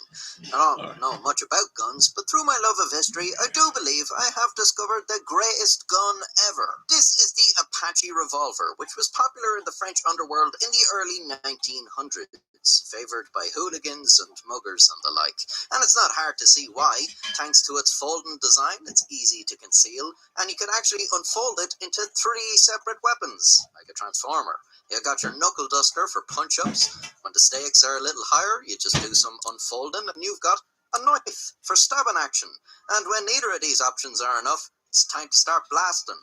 It unfolds into a revolver. Of course, the revolver isn't exactly flawless. You might notice there's no sights to aim the weapon, but that's okay because there's no barrel either. As soon as that 7mm bullet leaves the cylinder, it's on its own, so it's only really effective at point-blank range. And unsurprisingly, there's no safety on this weapon either, which is kind of a problem because there's also no trigger guard. For this reason, you'd probably only want 5 rounds in the 6-round cylinder, and keep the hammer over the empty chamber just in case the trigger is pulled accidentally. When you're out of ammo, you'd have to remove the cylinder completely, and okay, maybe this thing is a little unwieldy, but that's okay. I have another pistol to show you. This is a duck's foot pistol, and I'm sure you can instantly see the genius of this design. Just imagine you're being beset upon by 4 evenly spaced rapscallions. Bang, and the dirt is gone. These 18th and 19th century pistols fired a volley of shots with a single trigger pull, the idea being one person could take out a group of attackers. For this reason, it was most popular among bank guards, prison wardens, and sea captains. Of course, the weapon also had some downsides. There was a lot of recoil, as you can probably imagine. It wasn't exactly the easiest thing to load, and it wasn't particularly accurate either. There is also the possible scenario of having to fire at a single person who's straight in front of you. That might be a problem, unless he's asking you to pierce both his ears for him. Oh well, there were other volley guns too. Like the knock gun.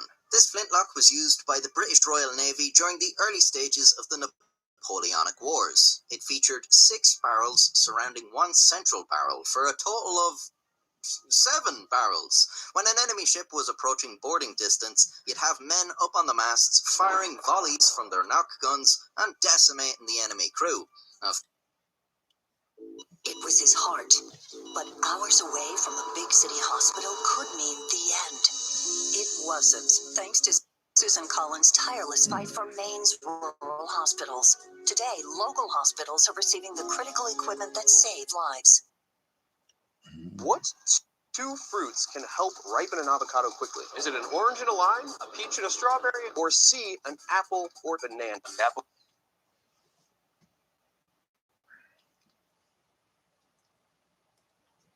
Of course, it had a pretty savage kickback, which could dislocate your shoulder or break your collarbone. The muzzle flash was a pretty serious hazard too. If fired from the rigging, there was a chance to set the sails on fire. Probably wouldn't want that. Because the knock gun posed a threat to its own crew, officers were hesitant to call for their use, and they quickly fell out of favour.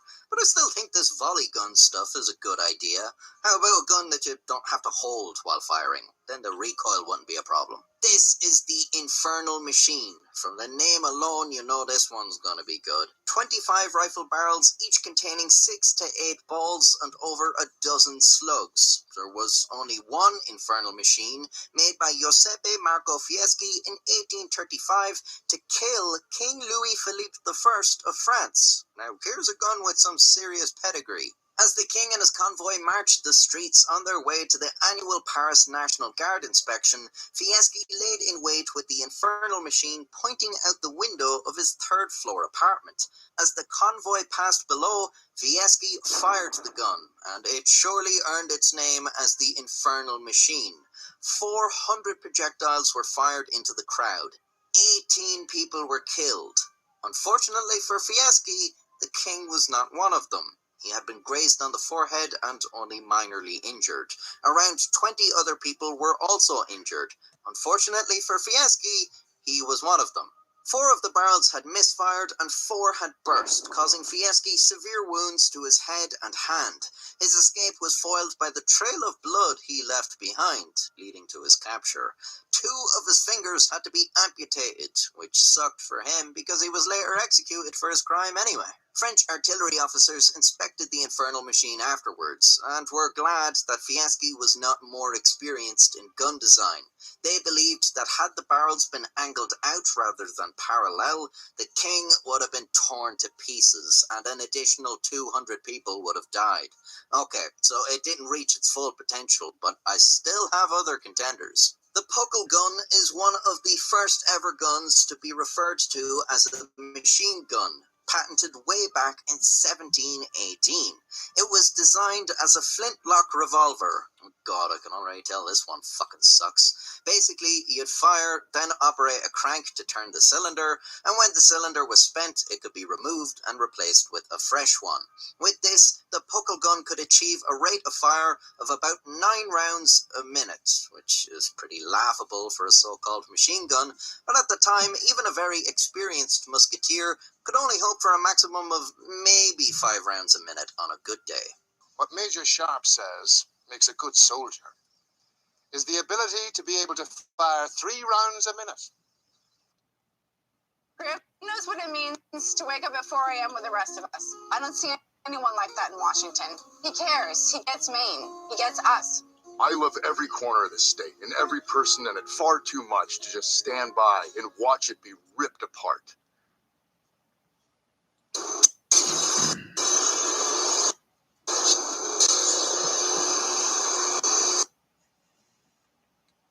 The hell was that? In any weather.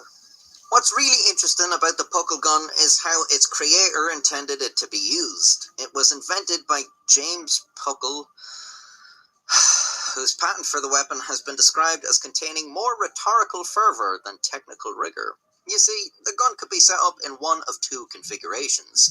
One was fired with conventional round bullets. The patent explains this is for fighting fellow Christians.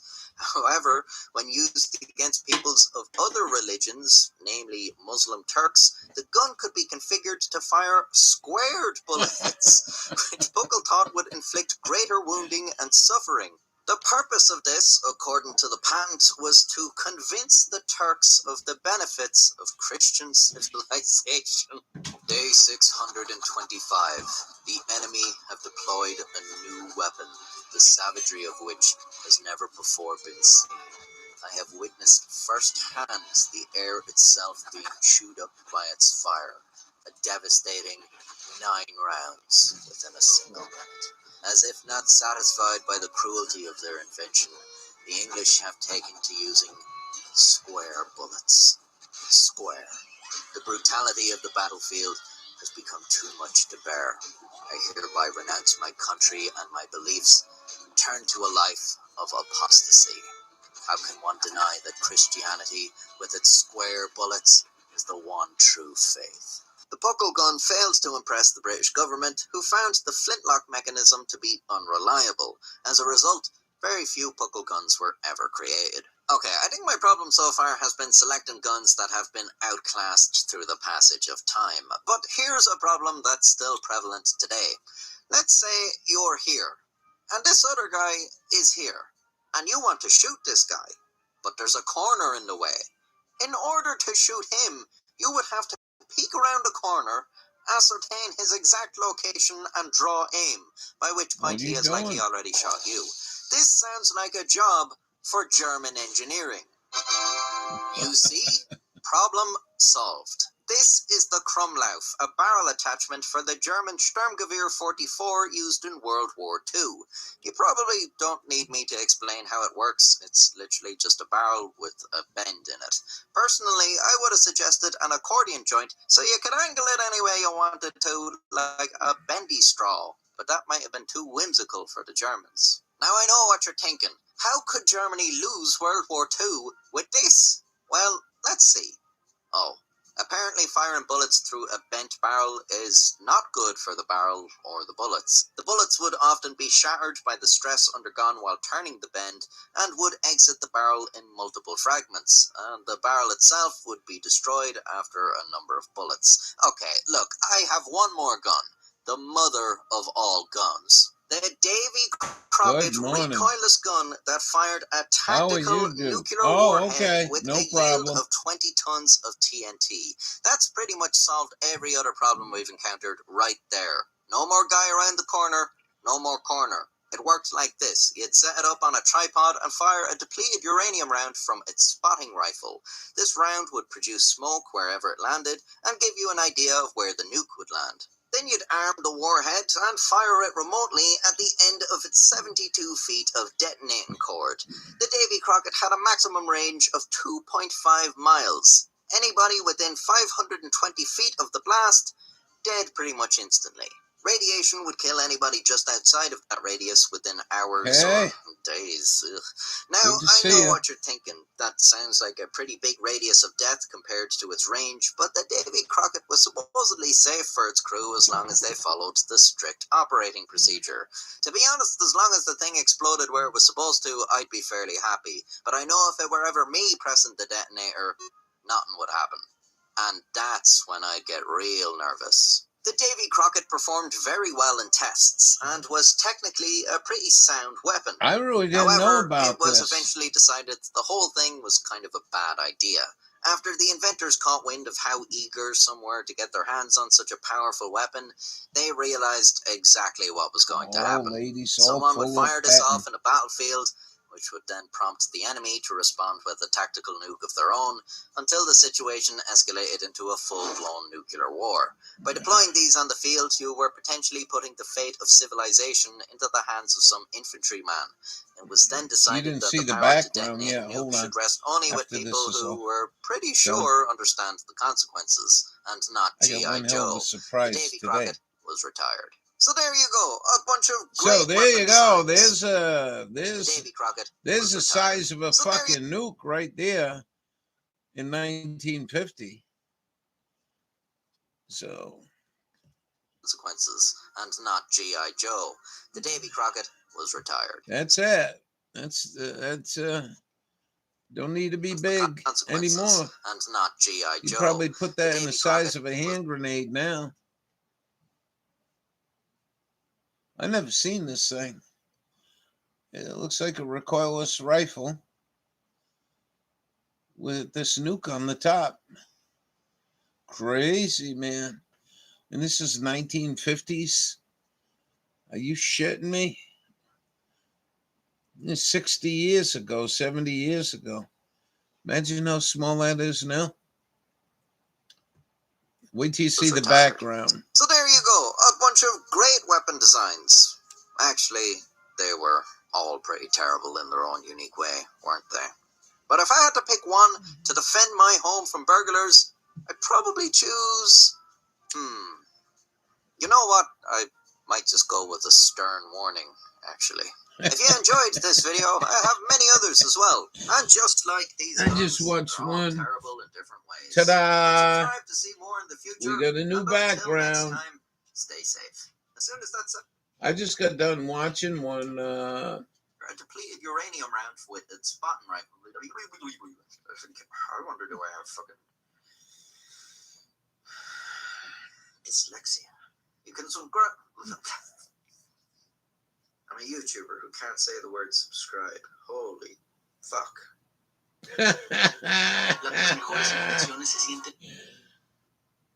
No.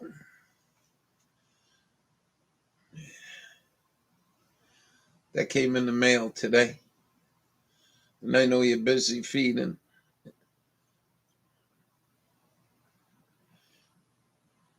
I was like, holy shit. So we're talking about that last week, about Del Monte and all.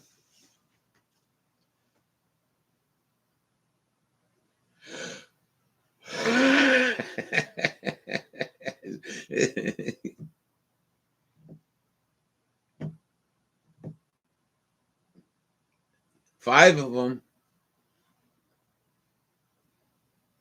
My God. And I just had some. I boiled. Man, I'll tell you what. I went in the grocery store to grab chicken thighs. Figured I'd do them on the smoker tomorrow during the snowstorm.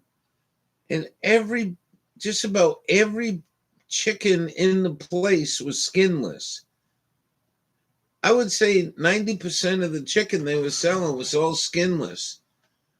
Like, well, it's pretty apparent they're trying to get fat. They're trying to take fat away from us now. I mean, a housewife would really have a tough time taking skin off a chicken.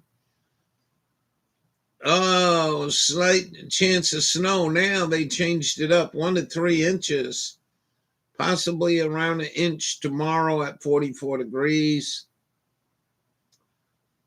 And Saturday night, rain, snow, likely 23 degrees.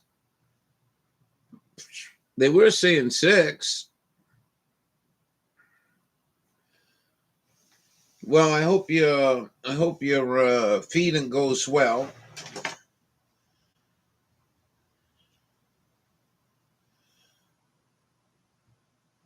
It's a happy, happy, joy.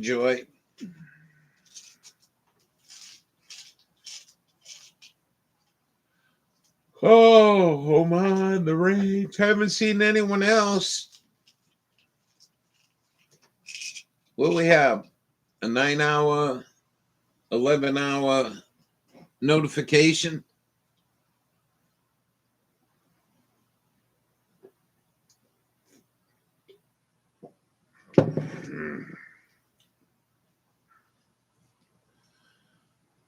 Oh well. Oh well.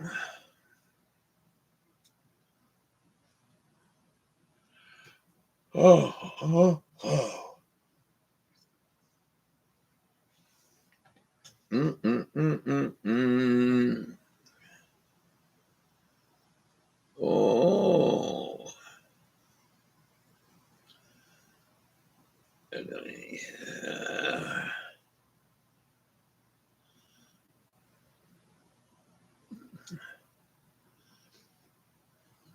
I'd be interested in watching this. your boyfriend there, Anton, is screwing around with a Chernobyl turbine. You heard me right. Huge turbine from the nuclear power plant, and they're climbing all over it. Oh.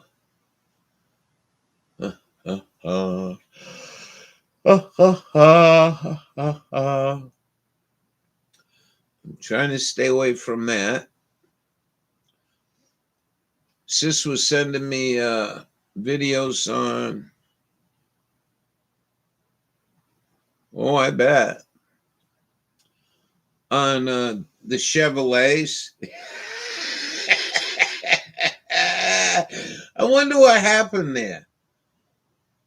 I really wonder what happened there. Did they get all arrested? Wonder if he got arrested. It was his idea, and he got arrested or some shit. I don't know.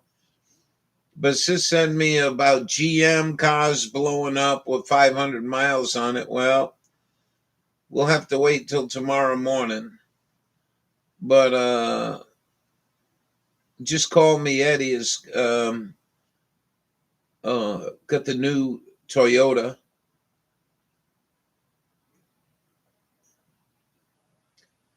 $2026. Motors are blowing up left and right. It's amazing, man. I mean, aren't you testing these fucking things? You know, like hooking them up to a stand or something and just running the fucking piss out of them?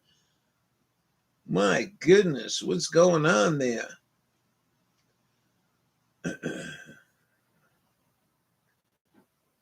I don't know what this is about, but we'll play this.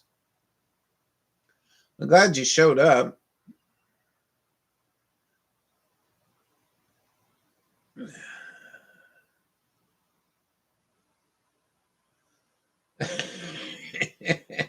You know, I mean, put a weight on the fucking engine and, you know, like a big flywheel, and see if you can spin this thing real fast for 9 hours before it blows up, you know? What the fuck? I mean, they don't even need to do that. They can hook it up to, I forget what them things are called. They measure the horsepower. Dyno. You could hook it up to a dyno and well, you know, maybe take a couple 10 hours or something of going easy with it for the break-in period. And then once it comes out of break-in period, run the piss out of it. See what happens. I think they need to hire me. I don't know what this is about, but you sent me the first video on this a couple days ago, and I subbed to the guy. So this is the next production. Theorem. Every military strategist studies Sun Tzu before they lead troops. Every English student reads Shakespeare before they graduate. These are the names we build entire educations around. 7 of the most influential figures in history share something alarming. The scholarly evidence suggests they were deliberately manufactured, not exaggerated over time, not mythologized through retellings. Invented by institutions that needed a founding figure to survive. A cult needed a divine leader to justify its beliefs. A civilization needed a poet to anchor its identity. A military tradition needed a strategist to project authority. In every case, the same mechanism produced the same result. Man. Collective human achievement was compressed into one convenient name. A new engine. What follows is not a list of historical curiosities. It is a blueprint for how history gets fabricated. I don't know what the fuck they're doing. I mean, it's absolutely mind-blowing. Start with the name every middle school student knows, Pythagoras. The father of what's the boss coming in? No, Leslie, don't run the engine over 1,000 RPMs. Your teacher never told you know, I mean, what the fuck is going on? Not one sentence, not one equation, not one fragment of text in his own hand has ever been found. The Stanford Encyclopedia of Philosophy confirms this directly. Everything we know about Pythagoras comes from people who lived centuries after he supposedly died. His followers, the Pythagoreans, were not casual admirers. They were a secretive religious cult based in Croton, in what is now southern Italy. Members took 5-year vows of silence. New initiates could not even meet Pythagoras for their first 5 years. They believed he had a golden thigh. They claimed he was the son of the god Apollo. They insisted he could be in 2 places at once and speak to animals. And here is the detail that should stop you cold.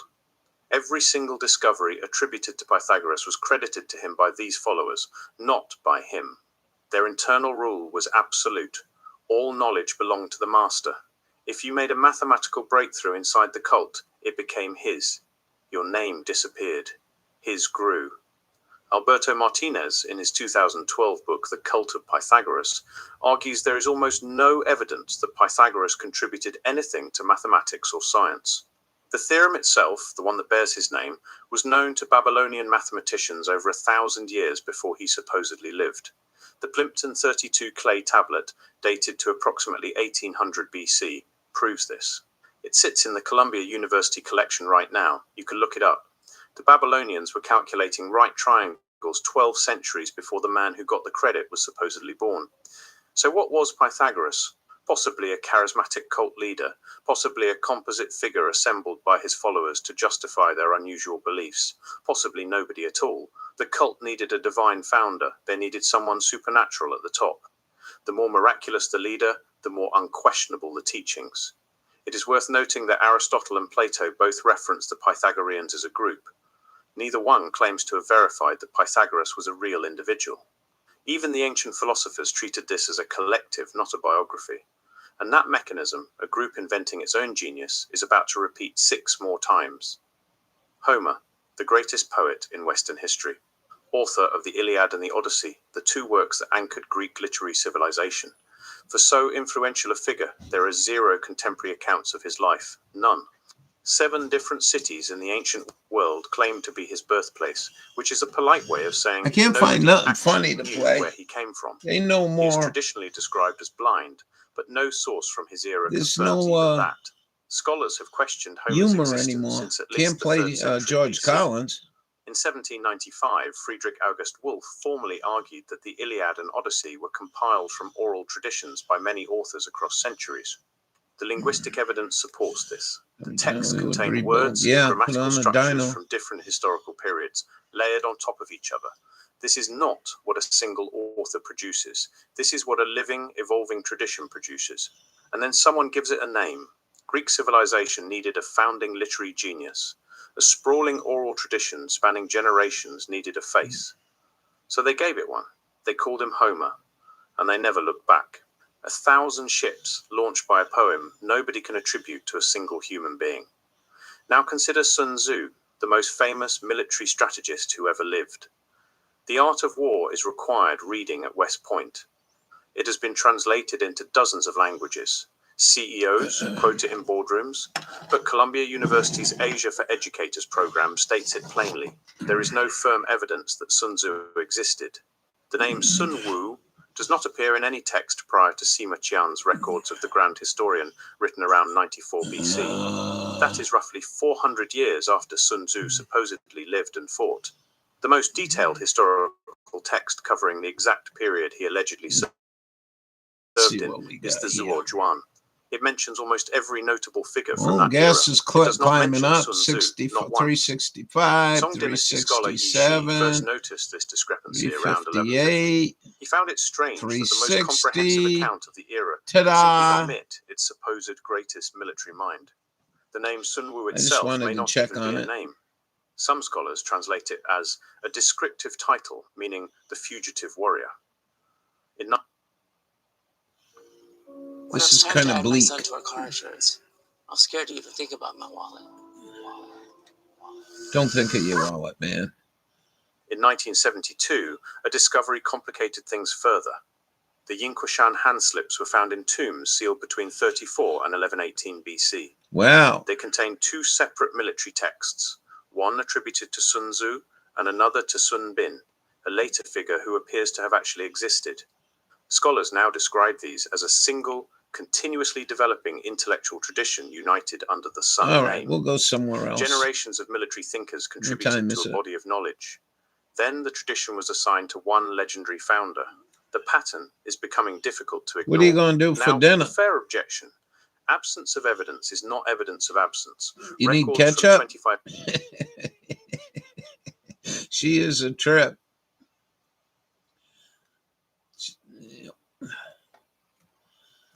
Will she stop by tonight?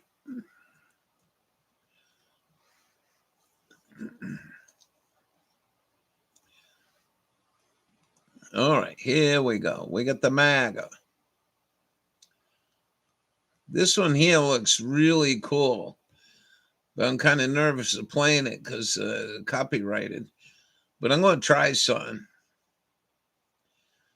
We'll dabble in the dangers The guys of and copyright. I entered the fifth power unit of Anton the ain't Chernobyl there. nuclear power plant.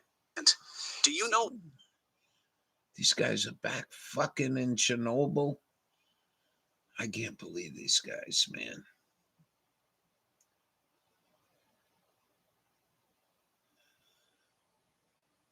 All right. Let's try doing this. See if this will... I see Jimmy Dore do this. All right, here we go. Hold on to your hats.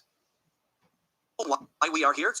Today, our main goal is to penetrate the very channel of the cooling pond where those giant catfish live. We want to launch our underwater drone under the ice and try to see those same catfish. Here is the power plant right in front of us. So let's go down and lower our drone. That's a dome right there, man. So the drone starts. All right, let me try one more thing. Wow. They're out of their minds. What do you think?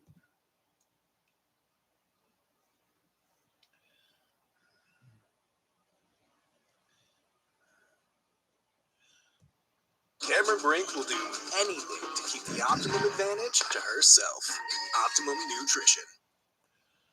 Unfortunately, the commercials don't play faster.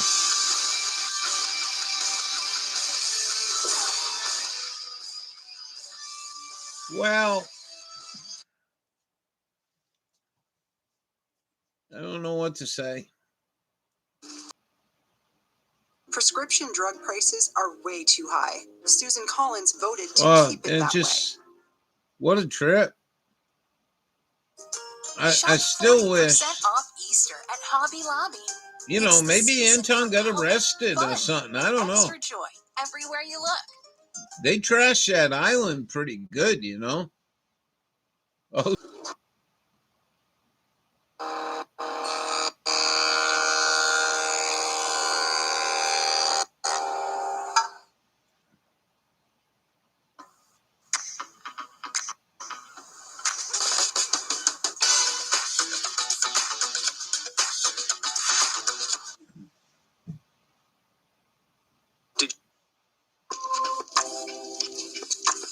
Let me go check on lady. Ketchup.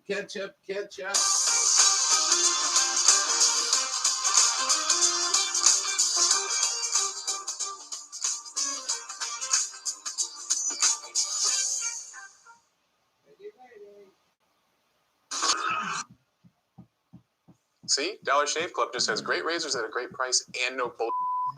So they write the word bullshit on it, and then they got to use that stupid beep You've at got the end. places to go, people Fucking to see, ignorant and people. things to do. You may have already We're gotten going vaccinated crazy for in this flu and world, huh, COVID-19, lady? but other respiratory We're not. illnesses are still out there. If you're We're the only even if you're normal healthy, ones it may out be there. important to Although help someone protect came against in, pneumococcal pneumonia. And if gave you have us a certain health second conditions, thumbs it up. may be That's important pretty to help. good.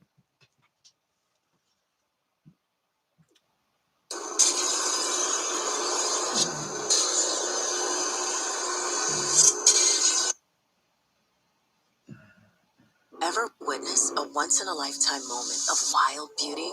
It requires a vehicle capable enough, yet refined enough, so you...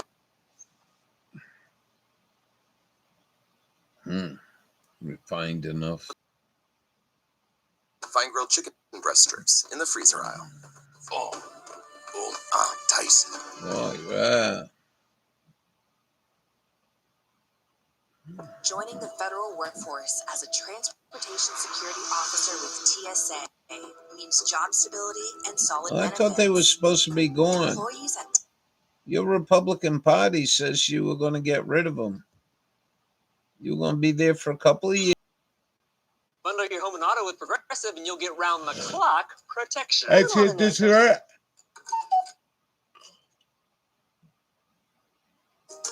Shop 40% off Easter at Hobby Lobby. No, on the dogs, horses. Color, Done. and Good. extra joy everywhere you look.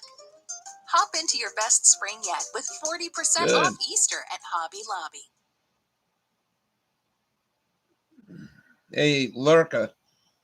I don't know who you are, but man, you know where we are? We're in Chernobyl, man, with the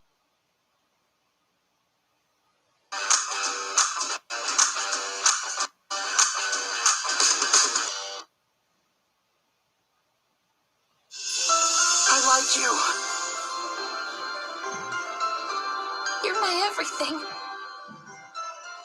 This is Chernobyl. So I was actually here for the first time in such an unusual settlement. Wow. That's all I got to say. Wow.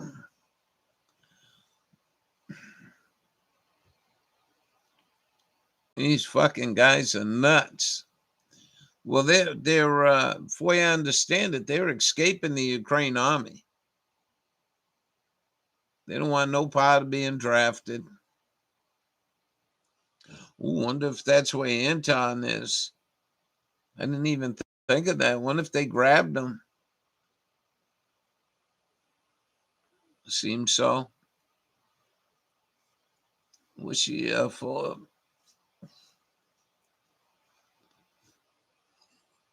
Oh, I hope not. No crying tonight. We're getting ready to shut down. I'll play that tomorrow. Eddie, rain hits the bunkers.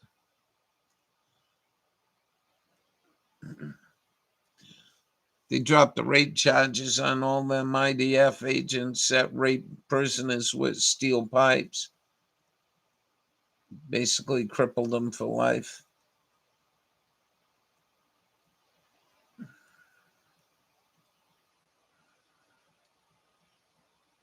There's one I'll play. Timu. You ever heard of Timu?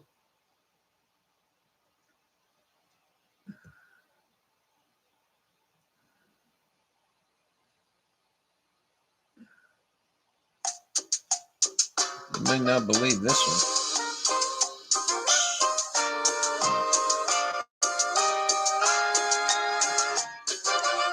There you go, Ralph. Red Rockin' Chili. Get out of this place before it goes up in flames. Welcome to your Protein Arrow with Egg Life, where you dial up the protein, cut down the carbs, and savor all the flavor. Egg Life Egg White Wraps power. Oh my god, dude, ribeye all day. Oh, I love a good ribeye, dude. That's so good. I love a good ribeye too, but I sure as shit ain't getting a good ribeye off at Temu. Okay, I'm gonna need everyone to sit down for this one because Temu and people who shop on Temu have officially lost their minds. We have reached a point in human history where people are not just going to Temu to buy cheap cell phone cases or questionable electronics. Now they're buying steaks. Steaks, like meat. Like real meat. Everybody's talking about buying steaks on Temu right now, but don't forget they have chicken too. Actual meat. The same website that sells a $3 coaster. But the best part is that people over on TikTok are not just buying these steaks. They're actually cooking them, reviewing them, and promoting them. Like this is a normal life decision to order steaks through the mail from a knockoff website like Temu. Why have we come to this? Why? Okay. Why? That's the biggest question I have right now. Why? Why would you buy steaks from Temu? Okay. I don't know about you, Okay. Go have a REEFA joint. Calm down. This is a great price point. I pulled out my griddle so I can get these steaks We'll and have a let nice your, char and aroma. They're going to Food from Temu. Raw meat in the mail, raw meat in the mail, raw meat in a box, new portion in the mail. I just found out when the next pandemic is starting. So yeah, so here's an advertisement that has been pulled off of, I believe it was Instagram. So the screen grab here is a promo on social media for Temu food. 1 ribeye steak, 1 sirloin steak. I'm pretty sure that this is a meat box that you could buy. I don't know the price, but it ain't cheap enough. Let me tell you that. So there's a ribeye steak and a sirloin steak. Yeah. There's 2 large filet mignons and 2 New York strip steaks. You also get breaded chicken breast tenders and 2 heritage chicken wings cooked. So they've already cooked the chicken, but the steaks are raw. It seems like we're making good choices, right? With what we're going to put in our body. And the Temu buffalo wings have me on the toilet like. As a former FedEx worker, this is criminal. Hey, so is Temu food cheaper than Walmart? Asking for a friend. Got these beautiful steaks from Temu. Look at how dinner turned out. So we look right here. She is the one, who is this? Life with Rakina. Her video, from what I can tell, just from my simple scrolling, her videos have gone more viral than anybody else regarding cooking of Temu steaks. This is a paid ad. It says right here at the bottom, #ad. Temu really did their big one with these 6-ounce ribeyes, seasoned to perfection, seared on my griddle until kind of done, then plated with homemade mashed potatoes and broccolini, simple, flavorful, and a delicious dinner at home at Temu. And at the very bottom, she has also branded it with a paid partnership. And of course, she's got her code so that you can go buy steaks on Temu too using a code. In my opinion, this is ballsy as hell of her. Like, how are you going to cook discount cheap-ass Temu steaks and try to say that they're good enough that everybody should go buy them? Really? You're not going to think that you're bold-faced lying to us? But okay, it is what it is. It is what it is. These other steaks I got from Temu, it came in this bag with an icebox. Keep it cold. Let's open them up so they look like. I have 6-ounce premium ribeyes. Here's the quality of them. Got some nice marbling in there. I got thick ribeyes for under $70. It's a great price point. I pulled out my griddle so I can get these steaks that have a nice, beautiful char and aroma. They're going to the top of these steaks. Oh my God. I served it up with some garlic mashed potatoes and broccolini. And look how juicy this steak is, y'all. It's tender. It's juicy. Get your steaks from Temu. No, thank you. Nope, won't do it. Nope, you can't make me. Steaks from who, my love? From Temu? Our brains are shrinking. The Temu with the orange and white logo? Thanks, boo, but I ate last week. Why did I just see somebody doing a review for steaks off of Temu? Y'all love playing Russian roulette with y'all lives. And mind you, you would think that this would be the other people. It was our people. In our months, I don't want to hear nothing when it's this new strain of sickness coming out because y'all eating Temu meat. It doesn't even make no sense. Y'all already lost it when they start selling weave. Then, now y'all selling meat? Okay, so all this came out in February, okay? She says, I thought it would have been them, but it was our people in our month. Let's check out some people trying the cooked chicken. Okay, let's go. 1, 2, 3. It's not bad. Actually, not bad. It's actually real chicken. The girl in the purple's like, it's not bad. And that girl's face in the middle. The girl's face in the middle says it all. Oh my God, she's over there with her face like, that is definitely pigeon, not chicken. Is it for real from Temu? Yeah, do you want the link? No, we don't want the link. Like the Temu with the orange and white logo. People are so incredibly flabbergasted that the Temu, where people spin the wheel and get 100% off of their next purchase, they're buying $9 wedding dresses. They're buying fake-ass AirPods for like $4. Yes, that Temu. You're getting steaks and chicken. Okay, we got it. Wrong? Steaks from Temu are finally here. Yes, that's right. I ordered steaks from Temu. I'm being the guinea pig, so you don't have to. Let's find out what's in the box. It's good to see perishable on the box because, hey, at least we know they're real steaks. Are they though? Are they real beef? Or are they lab grown? Or are they something else entirely? I have so many questions. Ladies and gentlemen, these are the steaks. Let's take a look.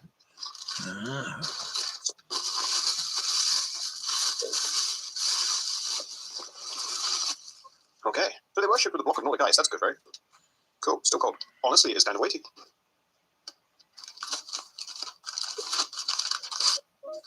So we had 4 steaks. They don't look bad. All right, let's see him cook these and compare it to Aldi steaks. Steaks from Temu are a real thing. This is the steak from Temu, and this is the steak from Aldi. Let's find out how they smell, how they weigh, and how they ultimately taste. The one on the left for a new strain of disease. ain't got a lot of fat on it, really worth pointing out. This one's noticeably darker and thinner than and that one's got a lot of good marble in it. So let's find out if that's actually true. I've zeroed this in. So if we do a little switch right here, 10 ounces. Look at that. No marbling in that at all. 17.39. Do they smell, you ask? That smells like a beefy steak. There's this one right here. A little less of a beefiness smell to it, but maybe we'll do a promotion next Fuck It All Friday. Win a Temu steak box. You think we got 5 people in here? Oh well. It's all good.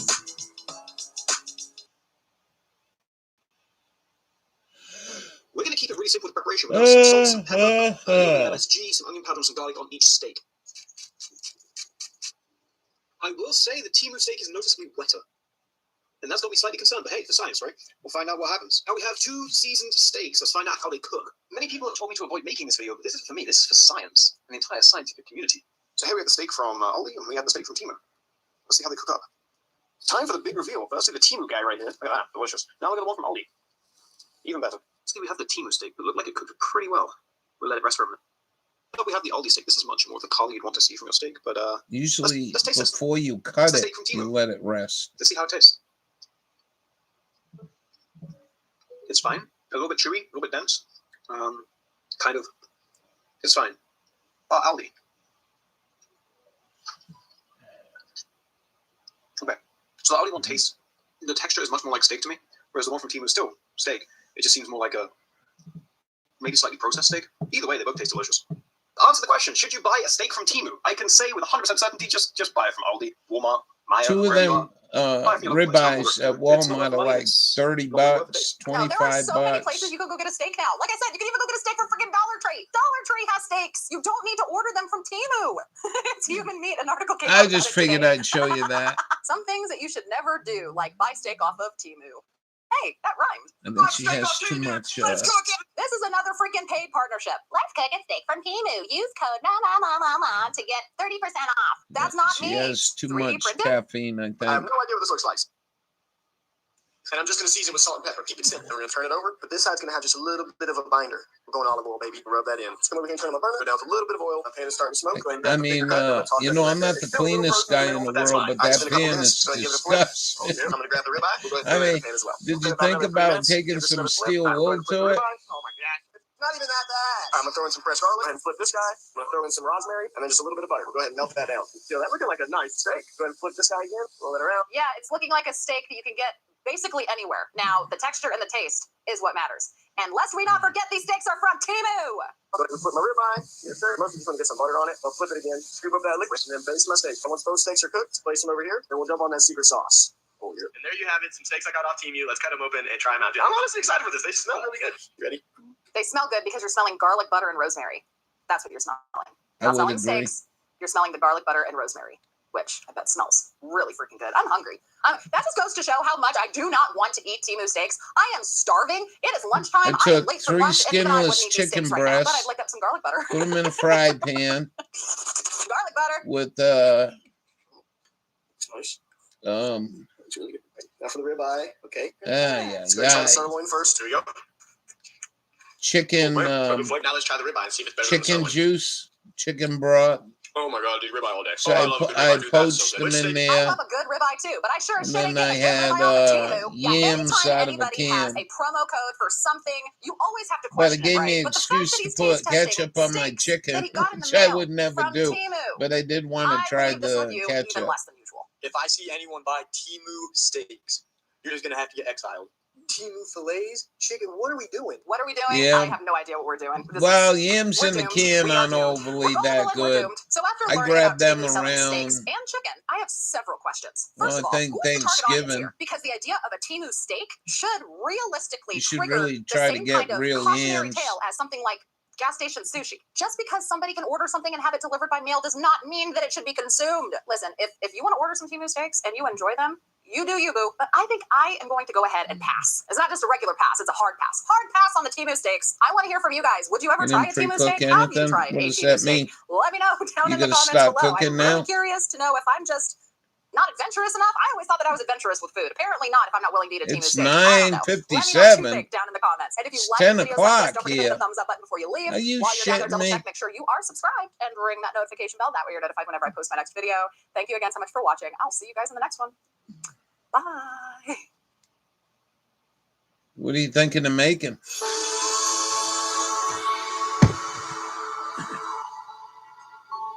We could do the whole thing in AI. If we're gonna do a partnership with On Green,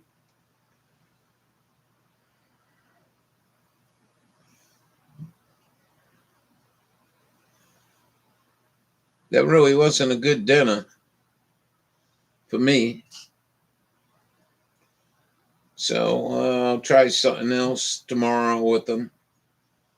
I can't believe they took all the skin off all the chicken in there. All the packaged sticks chicken had no skin on it. 7:30 or 8. Yeah, I eat a little bit later now. I used to eat at 10 o'clock at the campground.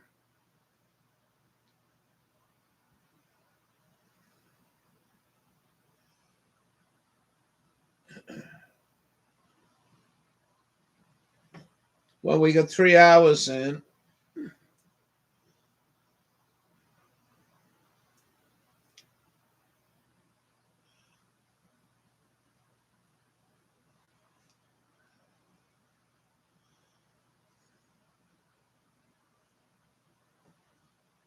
Really don't have anything else.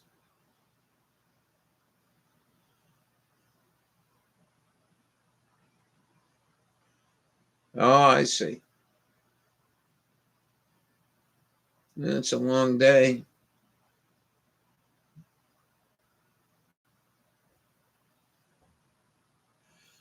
Well, I used to get on radio around this time. Try to keep an eye on the temperature.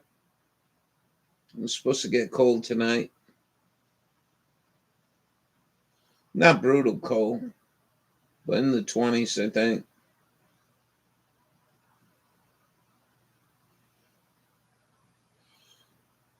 Yeah.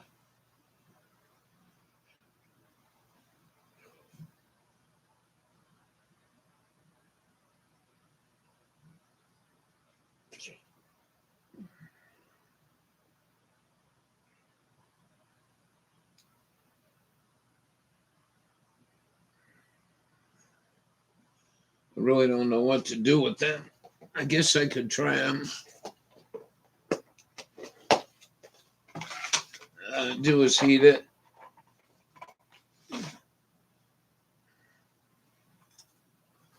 No.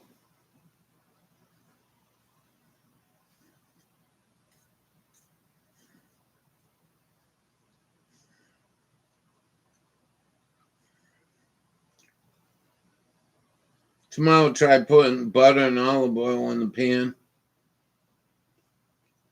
Then cook them slow.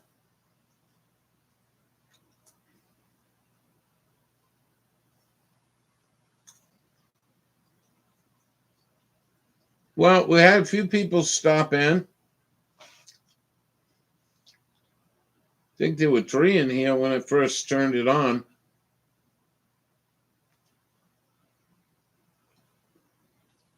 No. Well, real lettuce don't.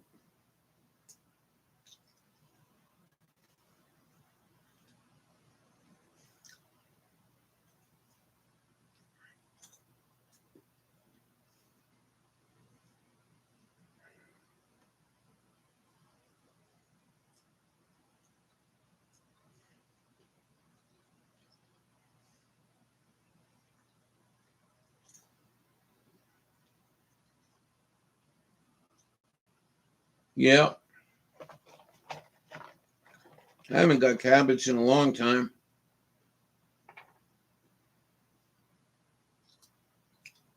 Yeah.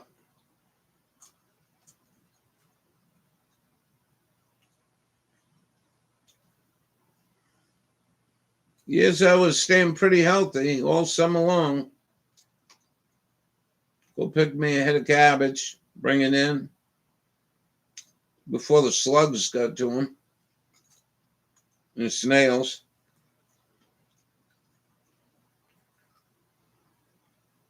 I bring that in after my live stream, dice it up, cut it up, mix it up, put it in the refrigerator, then come back around 1, 2 o'clock and eat the whole half a head.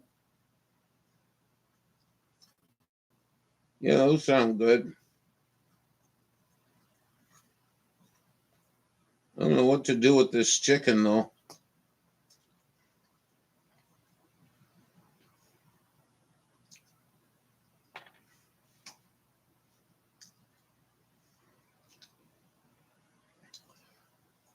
I get this chicken in a can and don't laugh. It was pretty damn good. I think that's what I had last Friday night. I just opened up a can and munched out.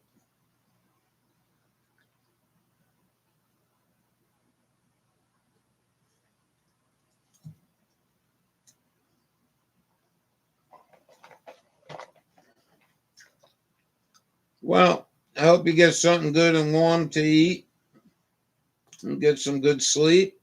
And I guess I'll catch you in the morning.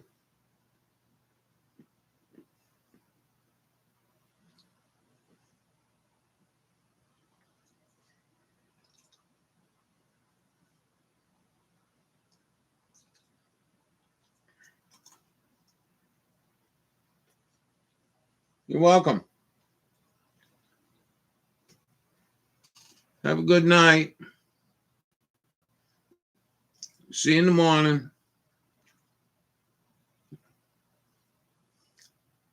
Oh, I'm trying to be good. Pretty easy. Try to be good at around. Yeah, there you go. Sweet by lady. She does. She does. Then she gets, I guess she gets too warm. And she goes down in her bed.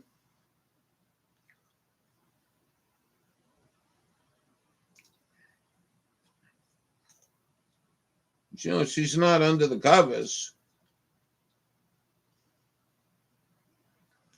I don't know why that happens, but